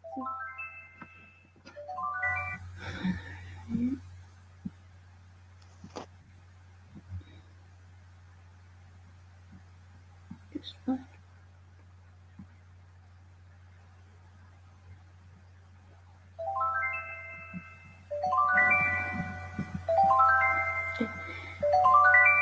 You know Dasher and Dancer and Prancer and Vixen, Comet and Cupid and Donner and Blitzen.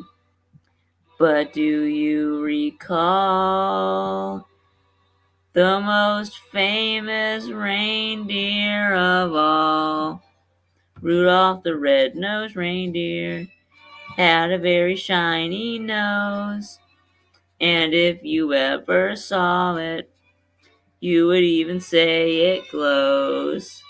All of the other reindeer used to laugh and call him names. They never let poor Rudolph join any reindeer games.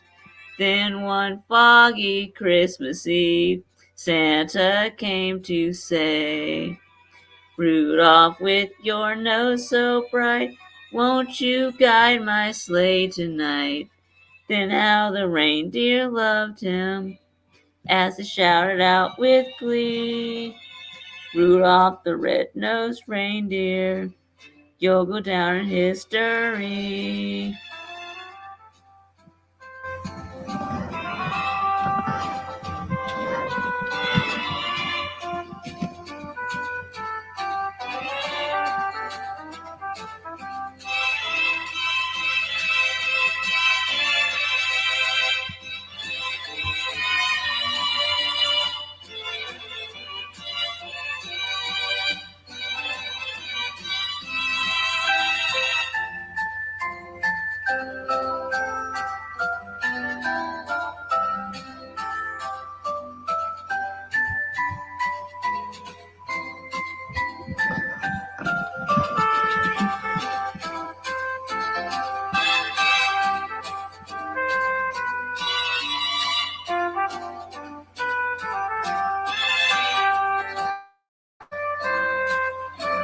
Rudolph the red-nosed reindeer had a very shiny nose, and if you ever saw it, you would even say it glows. All of the other reindeer used to laugh and call him names. They never let poor Rudolph join in any reindeer games. Then one foggy Christmas Eve, Santa came to say, Rudolph, with your nose so bright, won't you guide my sleigh tonight?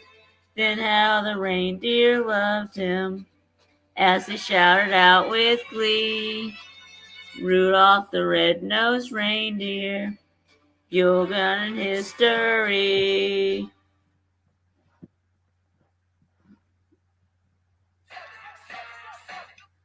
Okay.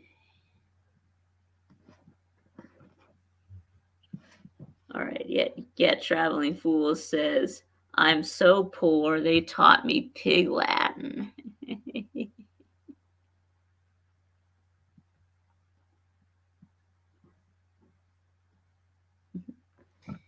No, it's not a Grinch hat. It's a no, Sven. It's not a Grinch hat. It's a UGA hat. Yeah. Should we do the Grinch? I thought you already did the Grinch. Yeah, I mean, I already did it. Unless somebody wants to hear it again, I can do it again. Yeah, you can do it again. Yeah. All right, you want to hear the Grinch? Is that all right with Traveling Fools and Vixen, P Digit? Who else is in here? We do the Grinch? See what the comment section says.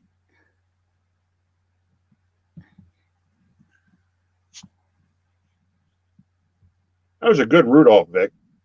Yep.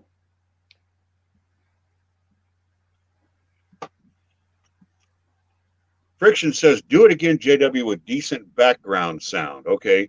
The higher the background sound, the more likely I am to be drowned out. So that's a good deal. Let me find, there's a good one right from the animated version, the cartoon version. Yep. All right. Here we go. Let's give this one a try. I hope that you can hear the music and me both decently. The music more importantly. Ow, these damn YouTube ads. Yep. Hang on, gang. The guy who actually sang this is a man named Thurl Ravenscroft, who for like 40 years was the voice of Tony the Tiger. Here we go. You mean one, Mr. Grinch. You really are a hero. You're as cuddly as a cactus. You're as charming as an eel, Mr. Grinch. A bad banana with a greasy black peel.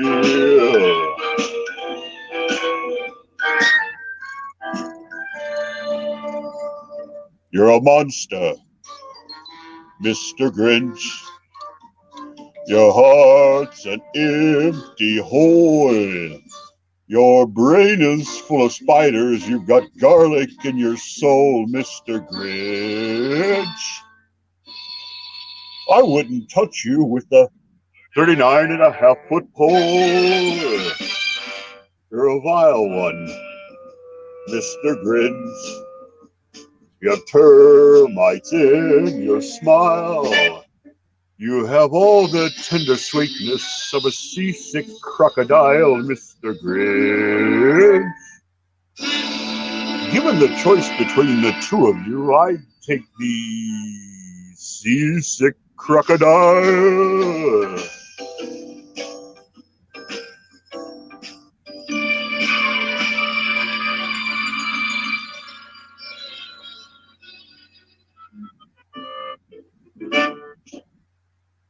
You're a rotter, Mr. Grinch. For the king of sinful sots. Your heart's a dead tomato splot with moldy purple spots, Mr. Grinch. You're a three-decker sauerkraut and toadstool sandwich with arsenic sauce.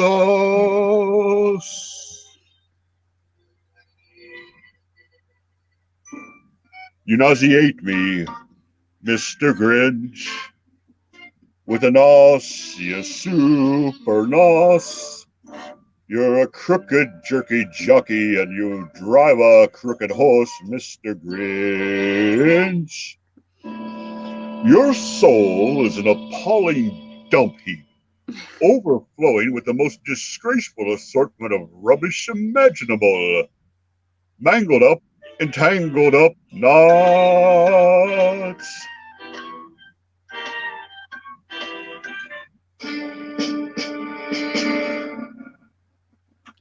You're a foul one, Mr. Grinch.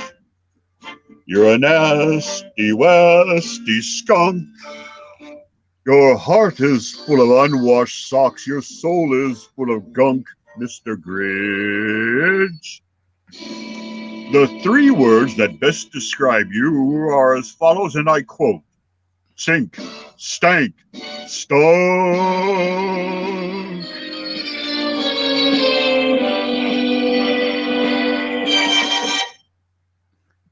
Yay, Dr. Seuss. Yes, you God tuned bless into Dr. Vic Seuss. Okie.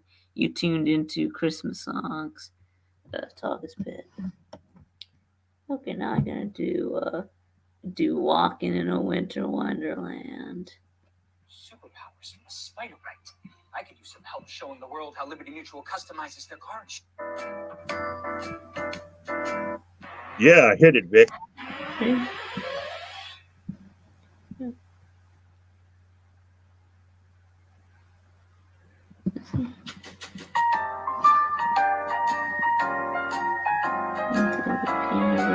Okay, I'm trying to find a version that I like. But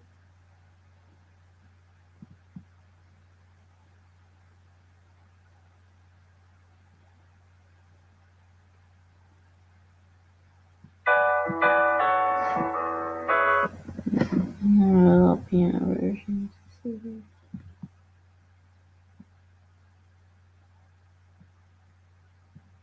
Okay, yeah, okay, I guess piano is fine.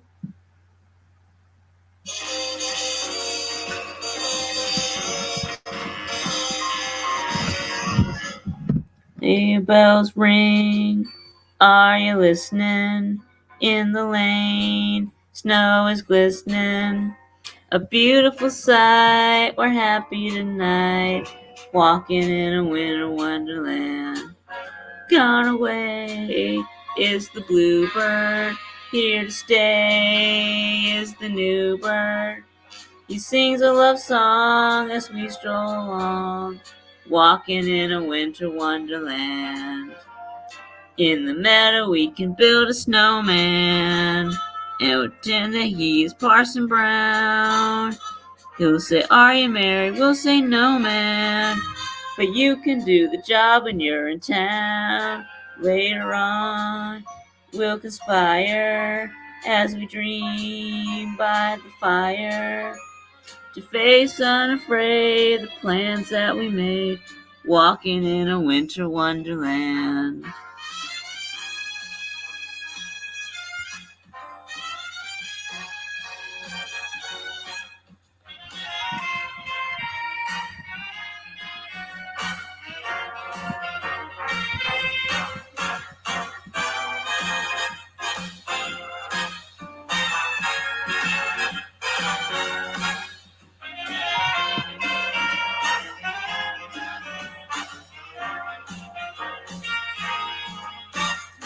In the meadow we can build a snowman. We'll pretend that he is Parson Brown. He'll say, are you ready? We'll say, no, man. But you can do the job when you're in town. Later on, we'll conspire as we dream by the fire to face unafraid the plans that we made, walking in a winter wonderland. Walking in a winter wonderland. Walking in a winter wonderland. Wonderland.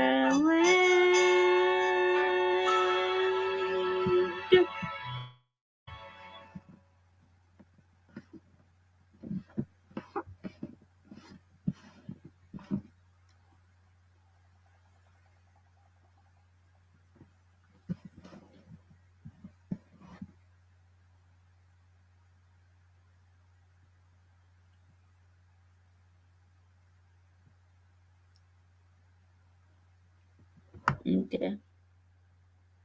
Ready, Chef? Okay, yeah. Do simply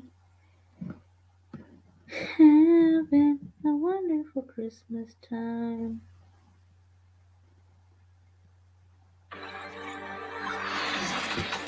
Doritos 3D are back. What?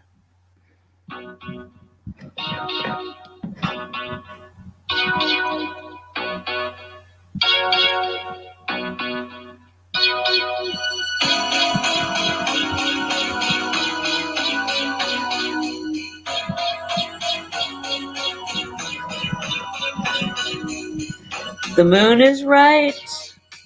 The spirit's up. We're here tonight. And that's enough. Simply having a wonderful Christmas time. Simply having a wonderful Christmas time. Party's on.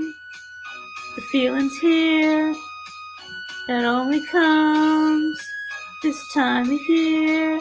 Simply having a wonderful Christmas time. Simply having a wonderful Christmas time. The choir of children sing their song. Ding dong, ding dong, ding dong, ding. Oh, oh, oh, oh, oh.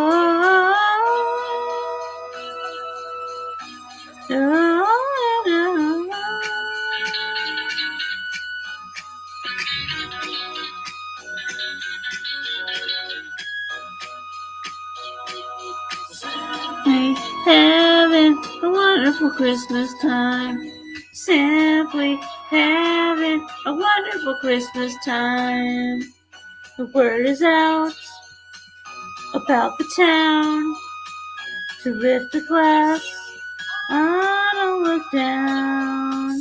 Simply having a wonderful Christmas time. Choir of children sing their song, practiced all year long. Ding dong, ding dong, ding dong, ding dong, ding dong, ding dong, ding dong, ding dong, Party's on. Spirits up. Here tonight. That's enough. Simply having a wonderful Christmas time. Simply having a wonderful Christmas time.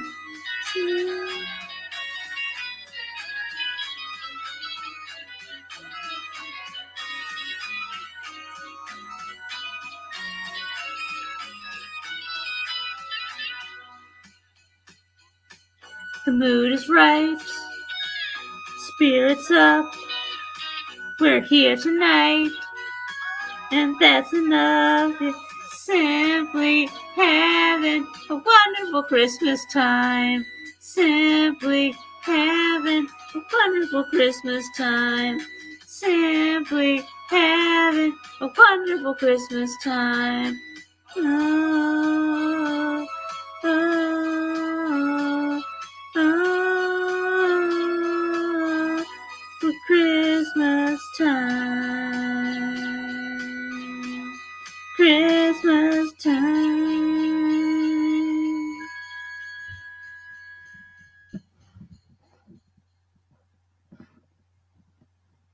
Okay, and I can do I Saw Mommy Kissing Santa Claus.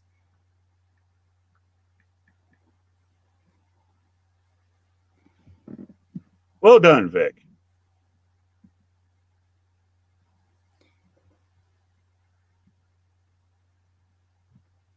Again, there's so many of these that are at different pitches and at different tempos.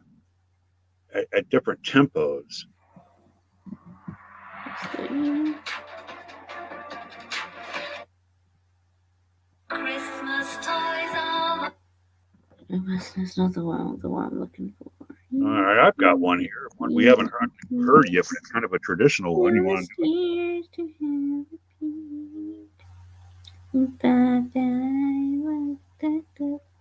When you throw yeah, I guess it's the Jackson 5 version, I guess.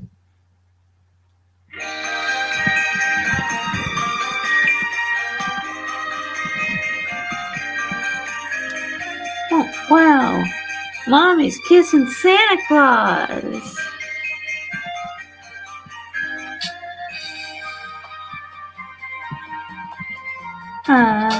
Saw Mommy kissing Santa Claus underneath the mistletoe last night. She didn't see me creep down the stairs to have a peep. She thought that I was tucked up in my bedroom, fast asleep. Then I saw Mommy tickle Santa Claus underneath his beard, so snowy white. Oh, what a laugh it would have been if Daddy had only seen Mommy kissing Santa Claus last night. He saw Mommy kissing Santa Claus. I did. I really did see Mommy kissing Santa Claus. I gotta tell my dad.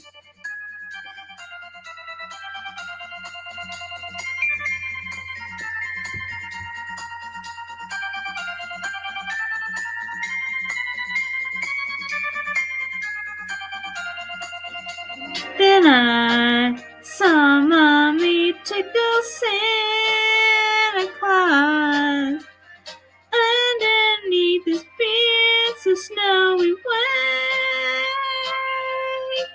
Oh, what a laugh it would have been if Daddy had only seen Mommy kissing Santa Claus last night. What it would have been if Daddy had only seen Mommy kissing Santa Claus last night.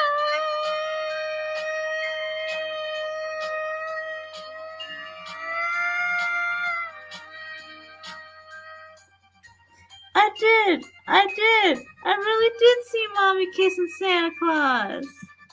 You gotta believe me. Come on, fellas, believe me. You just gotta believe me.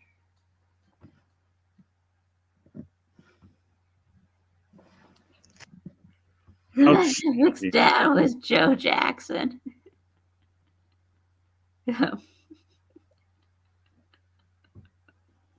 Vic, that was outstanding.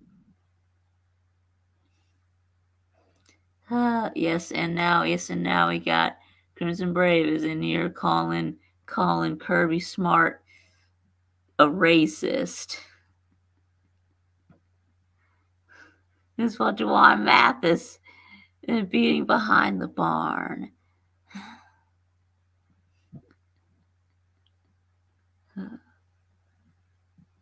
Yes. Yes, if my dad was Joe Jackson. Yeah.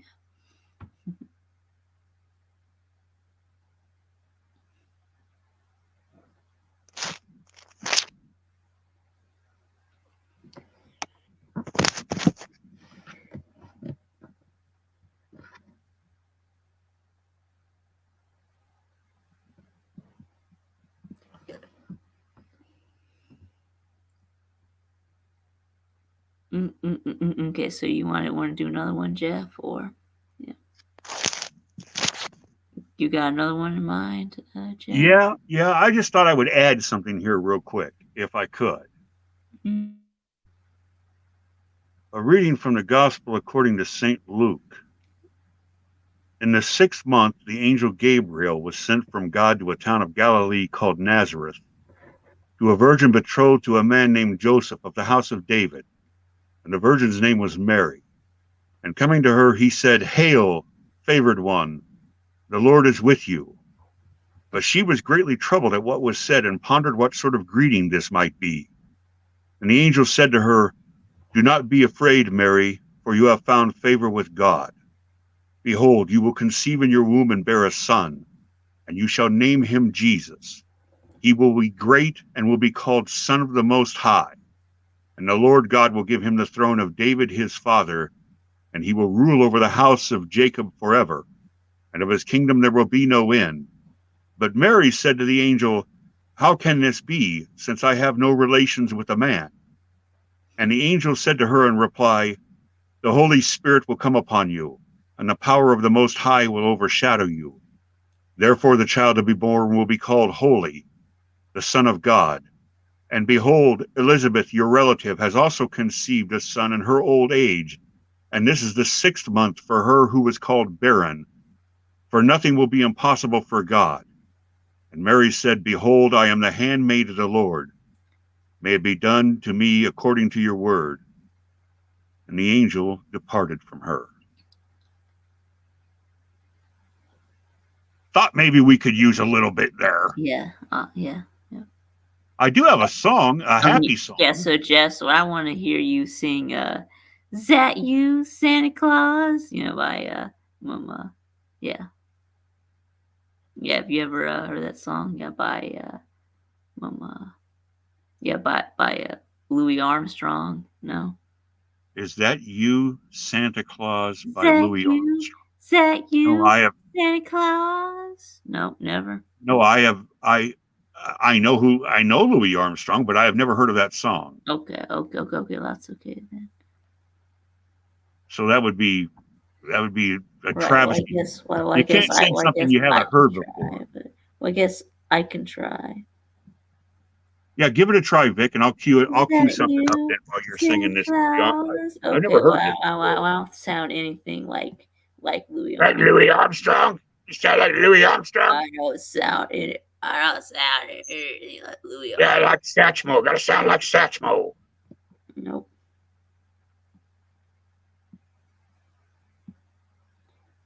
Okay.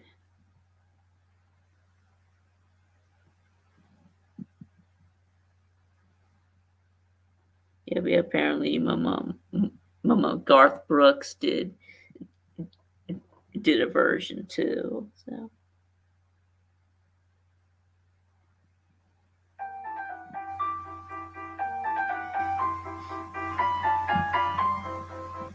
Send money to loved ones abroad with Remitly.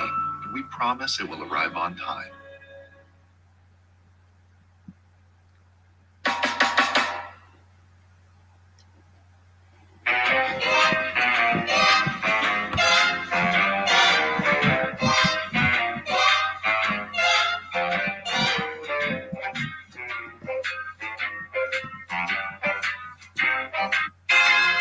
Although this version doesn't have the words on the screen, so.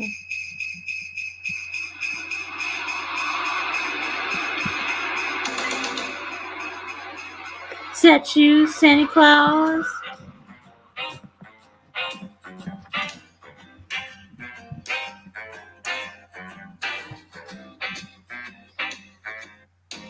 Again, this one has no words. And again, this one has no words either.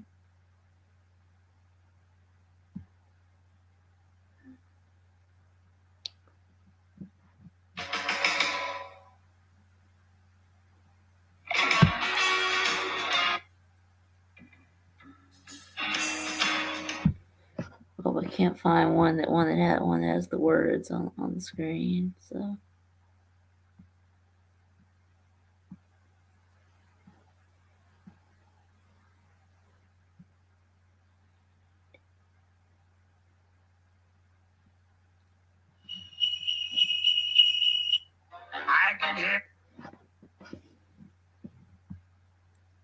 Oh, I can't find one that has the words on the screen.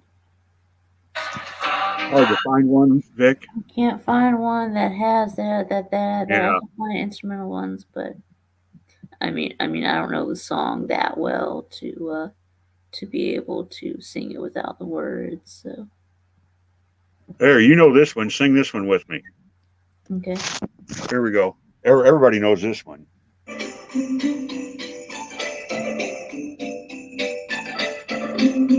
Comment section sing along. Just hear those sleigh bells jingling, jingling too. Come on, it's lovely weather for a sleigh ride together with you. Outside the snow is falling and friends are calling you.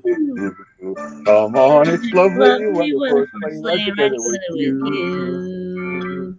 Giddy up, let's go. Let's look at the show. We're riding in a wonderland of snow. Giddy up, it's grand. Just holding your hand. We're gliding along with the song of a wintry fairyland. Nice and rosy and comfy, cozy are we. We snuggle close together like birds of a feather would be. Let's take that road before us and sing a chorus or two. Come on, it's lovely weather for us right together with you. There's a birthday party at the home of Farmer Gray. To be the perfect ending of a perfect day. He's singing the songs we love to sing without a single stop. At the fireplace where we'll watch the chestnuts pop. Pop, pop, pop. There's a happy feeling nothing in this world can buy. When it passes around the coffee and the pumpkin pie, it'll merely be like a picture print of Courier and I. These wonderful things are the things we'll remember all our lives. These wonderful things are the things we'll remember all our lives. Come on, it's lovely weather for a sleigh ride together with you. Ooh, it's lovely weather for a sleigh ride together with you. Giddy up, let's go. Let's look at the show. We're riding a wonderland of snow. Giddy up, it's grand. Just holding your hand. We're riding along with the song of a wintry fairyland. Nice and rosy and comfy, cozy are we. Snuggle close together like the birds of a feather would be. Let's take that road before us and sing a chorus or two. Come on, it's lovely weather for a sleigh ride together with you. Lovely weather for a sleigh ride together with you. Lovely weather for a sleigh ride together with you.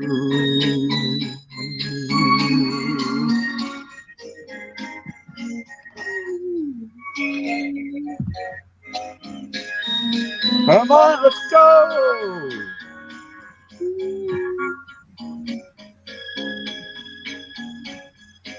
Hurry up, you guys!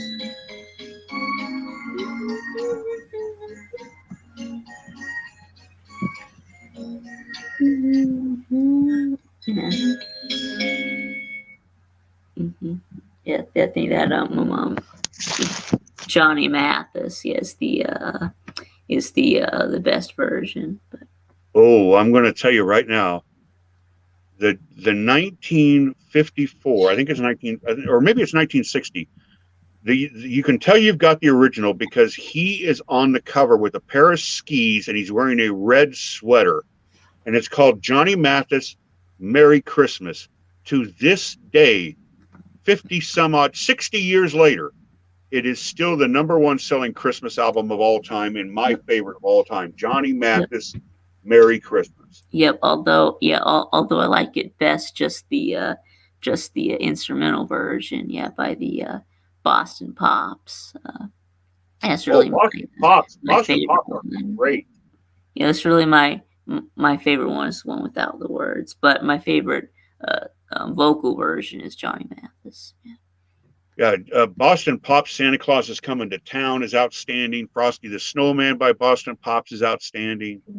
Tell it on the mountain, over the hills, and everywhere good. That Jesus Christ is Sadly, it's going to be a green Christmas in Iowa. We're not expecting any snow through Christmas Day. And Vic, I have a request. Sorry, or either one of y'all that sing it. Is Christmas Time Pretty Baby by Elvis Presley? I'm going to find the James Taylor version, but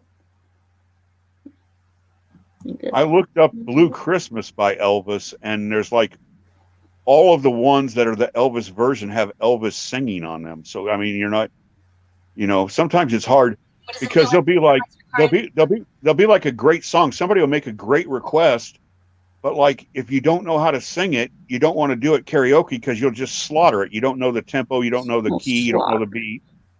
Where's Christmas time, pretty baby? And fall's coming down.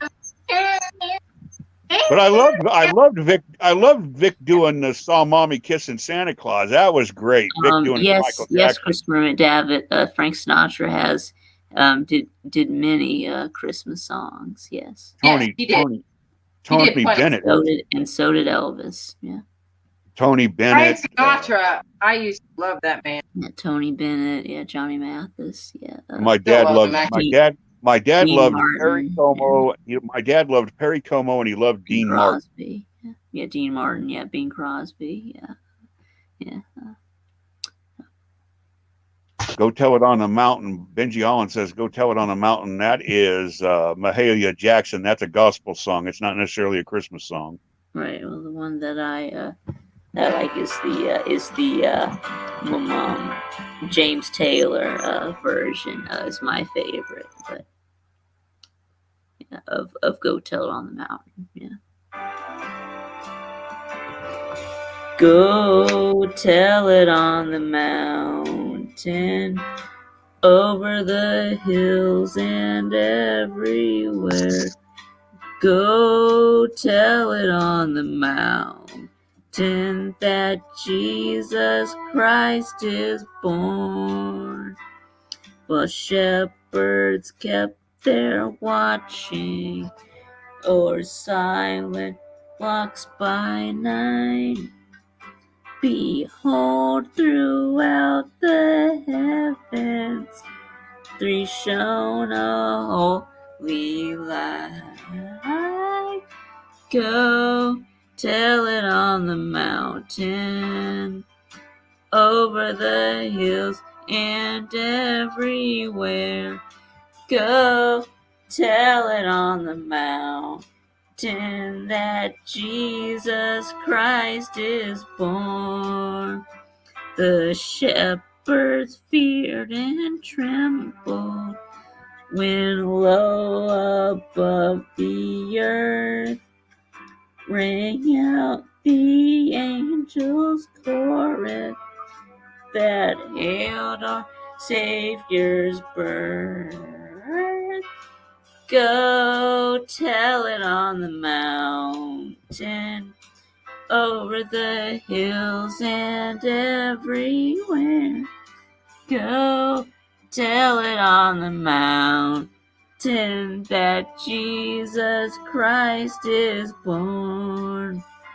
Down in a lonely manger, the humble Christ was born, and God sent us salvation that blessed Christmas morn. Go tell it on the mountain, over the hills and everywhere. Go tell it on the mountain that Jesus Christ is born. Jesus Christ is born.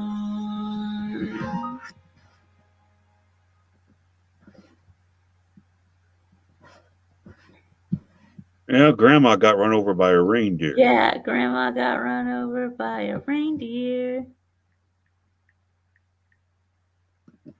All right. Yeah, I guess that's one we can do together. Here we go. Grandma got run over by a reindeer. Walking home from our house Christmas Eve. You can say there's no such thing as Santa, but as for me and Grandpa, we believe. Hold on, wait. Can you go back? Go back to the beginning. What's that? Yeah, can you go back to the beginning? Okay, I don't know if we can be in time because you might be hearing it in a different. We can try, but we'll try. But all right, you tell me when, and I'll start it. Okay, yeah, go ahead and start it. Yeah. Okay, here we go. Ready? Grandma got run over by a reindeer. Walking home from our house Christmas Eve. You couldn't say there's no such thing as Santa, but as for me and Grandpa, we believe.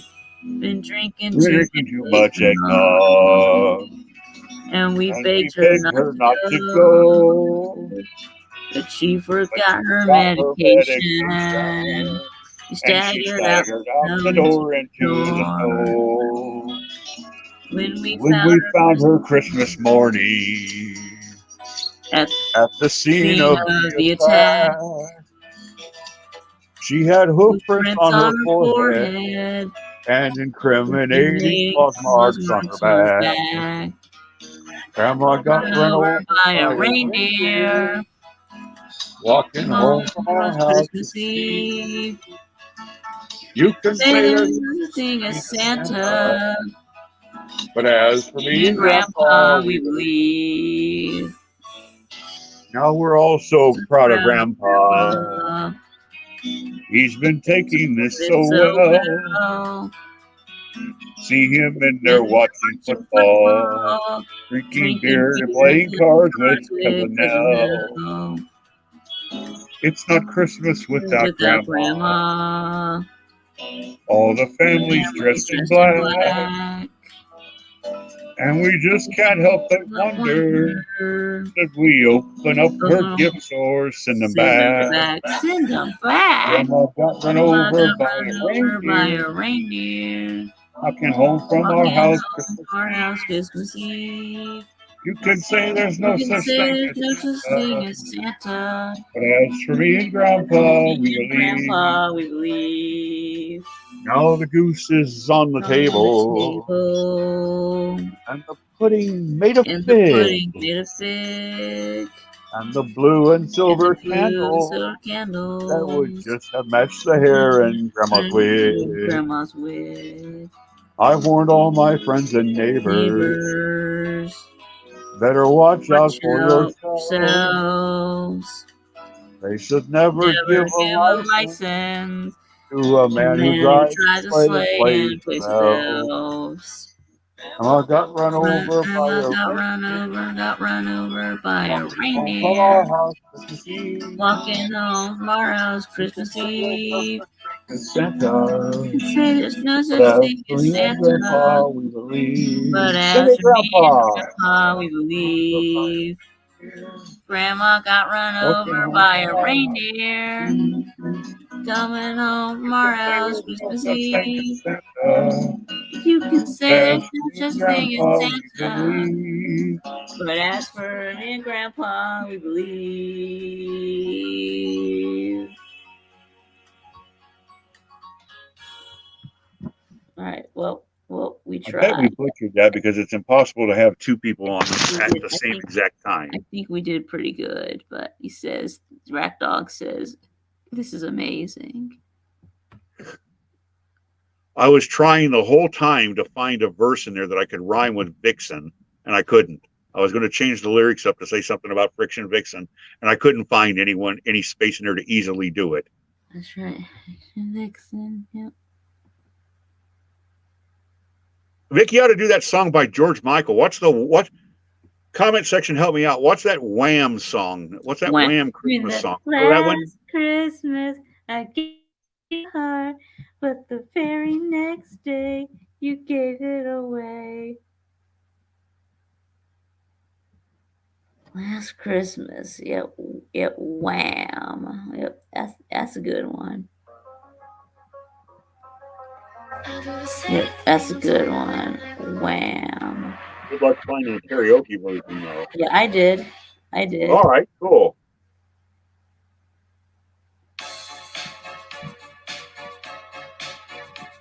Ladies and gentlemen, Mr. Michael Vick.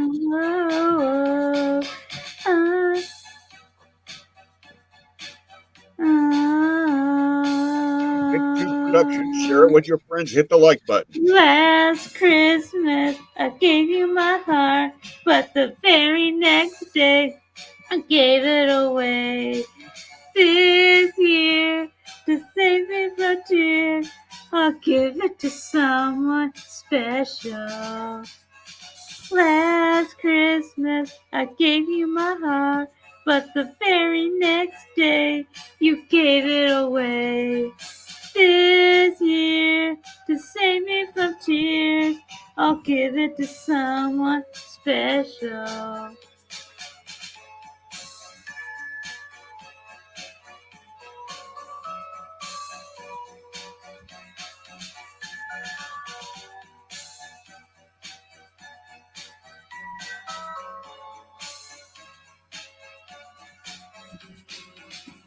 Once it in and twice shy. I keep my distance, but you still catch my eye. Tell me, baby, do you recognize me? Well, it's been a year. It don't surprise me. Wrapped it up and sent it with a note saying, I love you, I meant it. Now I know what a fool I've been. Hey, if you kiss me now, I know you fool me again. Last Christmas, gave you my heart, but the very next day, you gave it away. This year, to save me from tears, I'll give it to someone special. Last Christmas, I gave you my heart, but the very next day, you gave it away. This year, to save me from tears, I'll give it to someone special.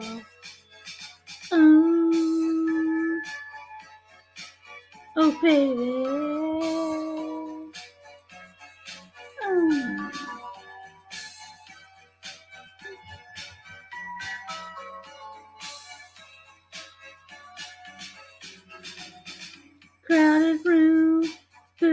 bloodshot eyes. I'm hiding from you, and you're so wise. My God, I thought you were someone to rely on. Me, I guess it was my shoulder to cry on.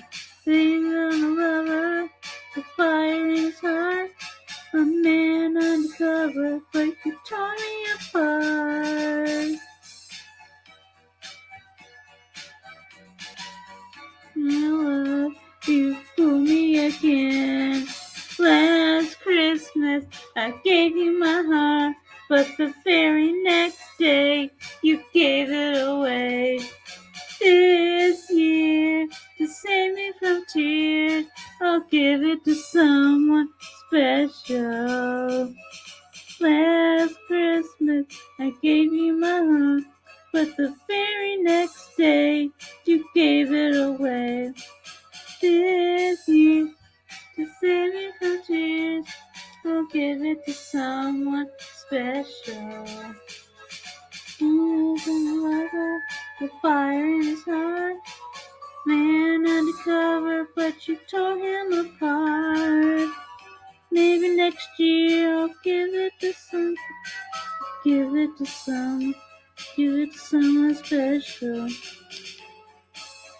Special someone, someone.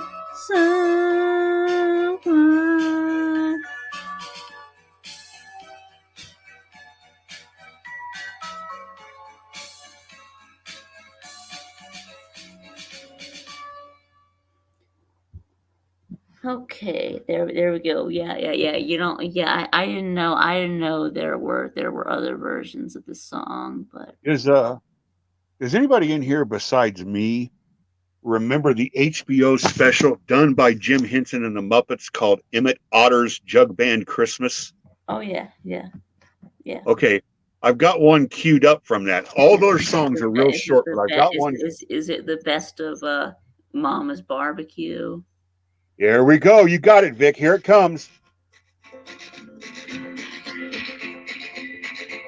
Barbecue. When you meet somebody that don't like soul food, they still got a soul. And it don't mean that you got no rhythm if you don't like rock and roll. But if your tastes are like mine, you like cider, not wine, and your very favorite thing to do is get a pretty girl dancing the jug band music and a mess of Mama's barbecue. Barbecue lifts my spirit. I swear that it never fails. Sauce Mama makes it stays there forever.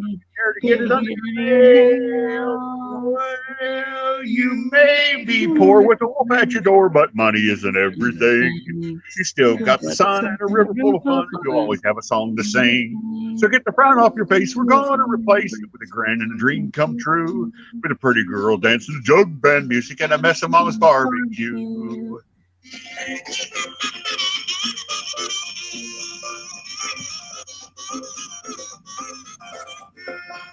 Barbecue lifts my spirits, I swear that it never fails. And the sauce Mama makes stays there forever if you dare to get it under your nails. So get the frown off your face. We're going to replace it with a dream and a grin come true. It's a pretty girl dancing the jug band music and a mess of Mama's barbecue. It's a pretty girl dancing the jug band music and a mess of Mama's barbecue. Mess of Mama barbecue. Mess of Mama's barbecue. A mess of Mama's barbecue. Yeah, baby. Emmett Otter. And Vic knew it. You knew it, Vic. Yeah. Yeah, I knew that song. Yeah, I knew that song. I heard that song when I was in elementary school. So. Yeah, the best song from the whole thing is the bad guys, the mean guys from River Bottom when they do the River Bottom Nightmare Band. Yes, that's where I learned I learned that song. Yeah, and the Grandma Got Run Over by a Reindeer. Yeah. Oh, you knew River Bottom, Vic? No, I didn't. Which? Oh, you knew Barbecue. No, I knew the Barbecue and when Grandma Got Run Over by a Reindeer. And we watched the Muppets Christmas Carol every year too. Yeah. Yep. With a mess of Mama's barbecue.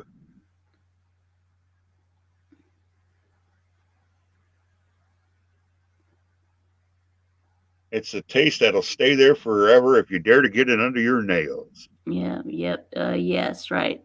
Yes, Southern Miss to the top. Yep. Let's see. I don't know if we should do more. Vic, I gotta say, you killed the Jackson 5 and you absolutely killed Wham. Great job. Yep.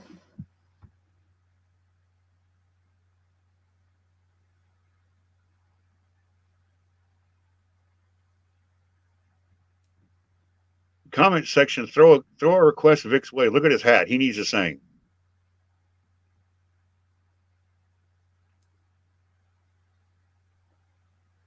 Now, Vic, I got to tell you, I did look up the lyrics and a karaoke version of the Run DMC rap song "Christmas to Hollis," but I'm not familiar enough with it to try it.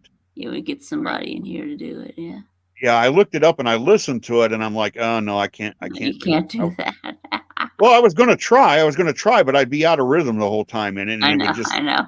I don't even try. I know. Yeah, probably for the best. Yeah. I mean, a couple of weeks ago when I did the rap to Funky Cold Medina, I could handle that, but I'm not sure about Christmas in Hollis. No. I don't know. I can do a James Brown. Oh my goodness! Look at Traveling Fools. Traveling Fools just listed my favorite song in the history of humanity. Oh, okay. Well, I was going to do the Chris Brown song, but Traveling. I don't dare go there and slaughter that. Okay, that's too holy for me to touch. We're going to do Santa Claus Go Straight to the Ghetto. Oh. What? Yeah, it's a James Brown song. Yeah. James Brown, yeah. The Godfather of Soul.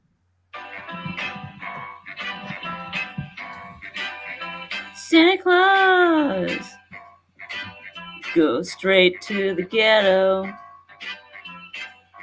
Hitch up your reindeer, and go straight to the ghetto.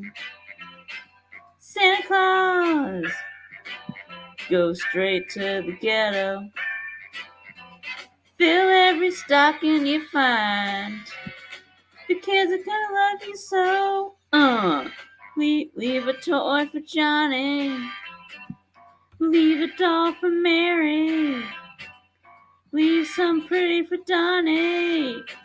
And don't forget about Gary. Santa Claus, go straight to the ghetto. Santa Claus, go straight to the ghetto.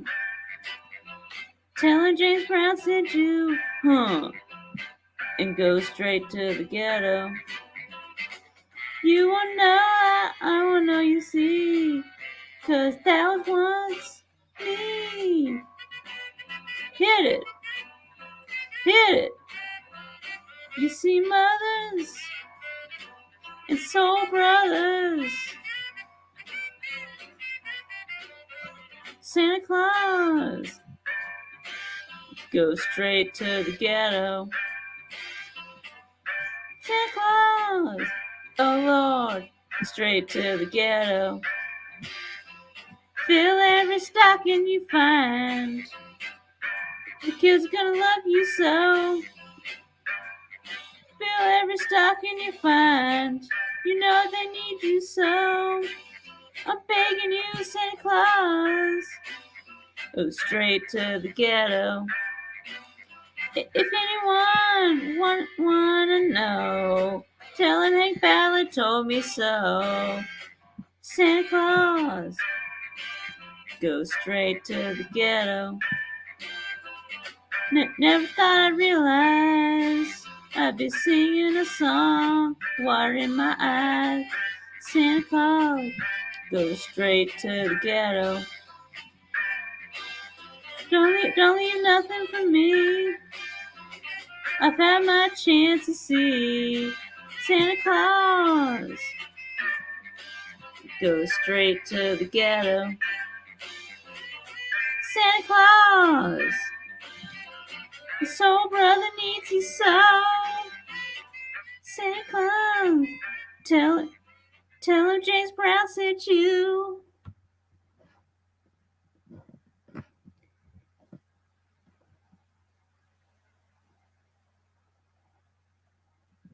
Okay, now what's the song y'all wanted me to do?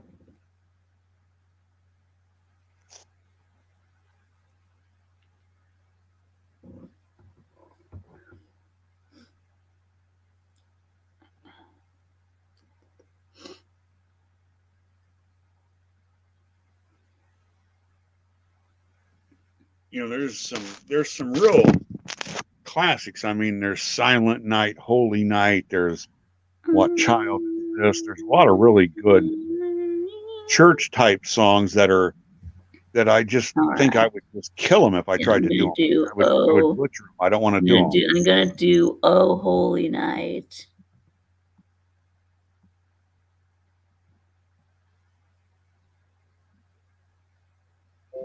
Should I do Carrie Underwood or Mariah Carey?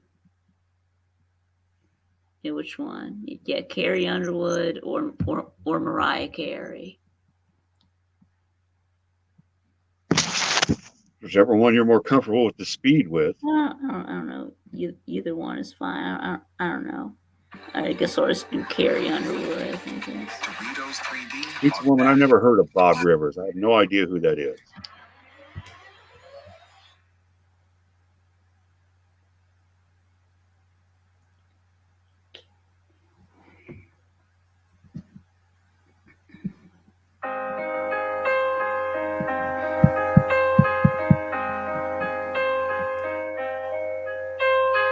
Oh, holy night, the stars are brightly shining. It is the night of our dear Savior's birth. Long lay the world in sin and error pining, till he appeared and the soul felt its worth. A thrill of hope, the weary world rejoices, for yonder breaks a new and glorious morn. Fall on your knees. Oh, hear the angel voices. Oh, night divine. Oh, night when Christ was born. Oh,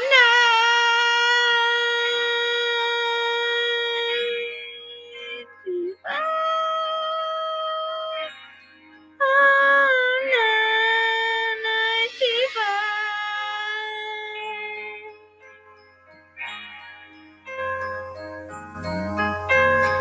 Oh, holy night, the stars are brightly shining. It is the night of our dear Savior's birth. Long lay the world in sin and error pining, till he appeared and the soul felt its worth. A thrill of hope, the weary world rejoices, for yonder breaks a new and glorious morn. Fall on your knees. Oh, hear the angel voices. Oh, night divine.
Oh, that was amazing.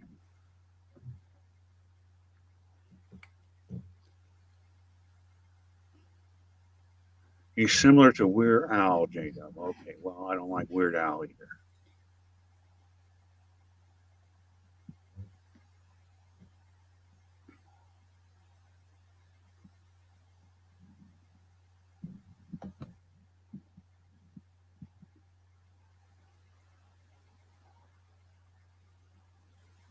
Let's see. I guess let's see. I guess we'll do one more. I guess maybe we can finish it out with the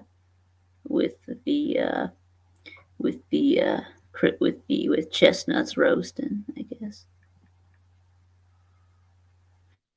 chestnuts roasting. Yep. Chestnuts are roasting on an open fire. Yeah, I guess I'll play us out with this one. Yeah. Okay, then I will step out of the room, and I thank you very much, Viktube, for having me and letting me join in the Christmas yes, thanks for coming on and singing some Christmas carols with me. Yeah, I'll just step into the comment section while you serenade us out, and Merry Christmas to everyone. Okay.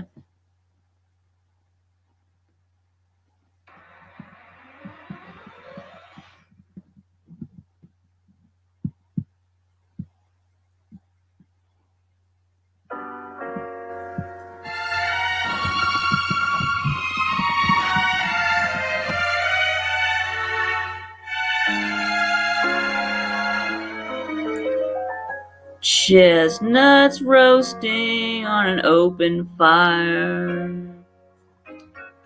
Jack Frost nipping at your nose. Yuletide carols being sung by a choir and folks dressed up like Eskimos. Everybody knows a turkey and some mistletoe help to make the season bright. Tiny tots with their eyes all aglow will find it hard to sleep tonight. Know that Santa's on his way. He's loaded lots of toys and goodies on his sleigh. And every mother's child is gonna spy to see if reindeer really know how to fly. And so I'm offering this simple phrase to kids from 1 to 92. Although it's been said many times, many ways, Merry Christmas to you.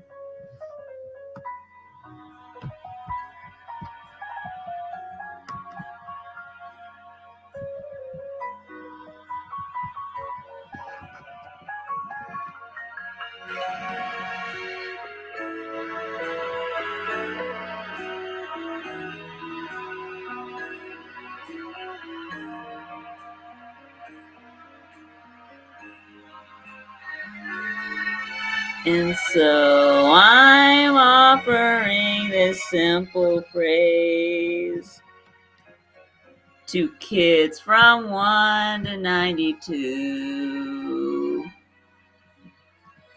Although it's been said many times, many ways, Merry Christmas to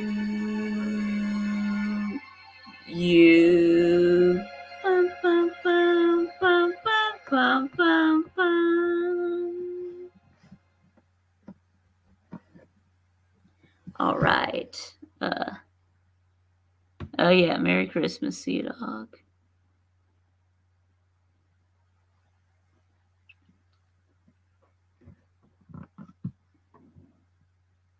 Mm-hmm.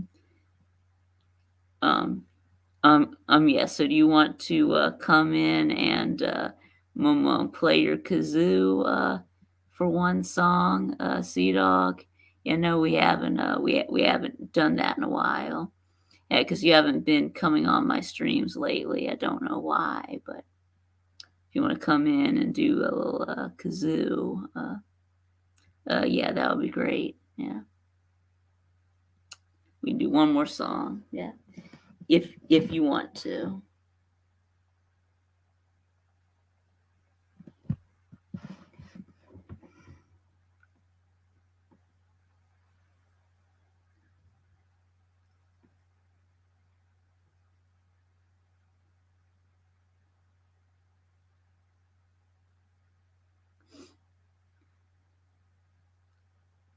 Yes, nipping at my ears. Yes.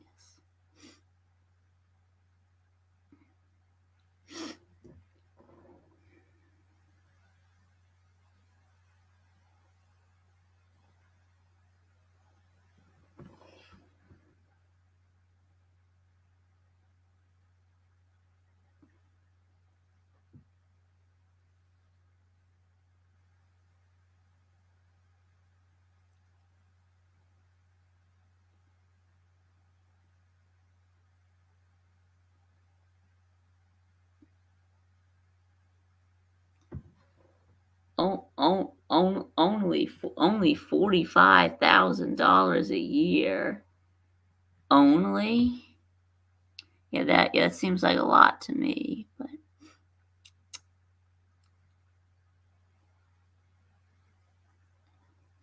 yeah, that looks like a lot to me. I already sang "Oh Holy Night," Vixen. I did already. Yeah, I did already. I guess you weren't in here. Okay. Yes. So I am going to. All right. So I am going to go ahead and end the stream now. Yes. So yes. So Merry early Christmas. If I don't see y'all before then. And well, let's see. Well, let's see. I guess I could. Yeah, I think I'm not gonna do the do my stream on Christmas Eve. So I think maybe. So I think maybe we'll move it to a different day. I don't know. Maybe we'll do it on Thursday. I don't know. We'll see. But or maybe Wednesday. Yeah, I think we'll do it. We can do it Wednesday because I don't think anyone else streams on Wednesday night. So yeah, I guess we'll go ahead and do that. Yeah, I guess we'll plan on doing it at 6:00. 6 p.m. Eastern on Wednesday. But until then, thanks for watching, and I'll see y'all again next time.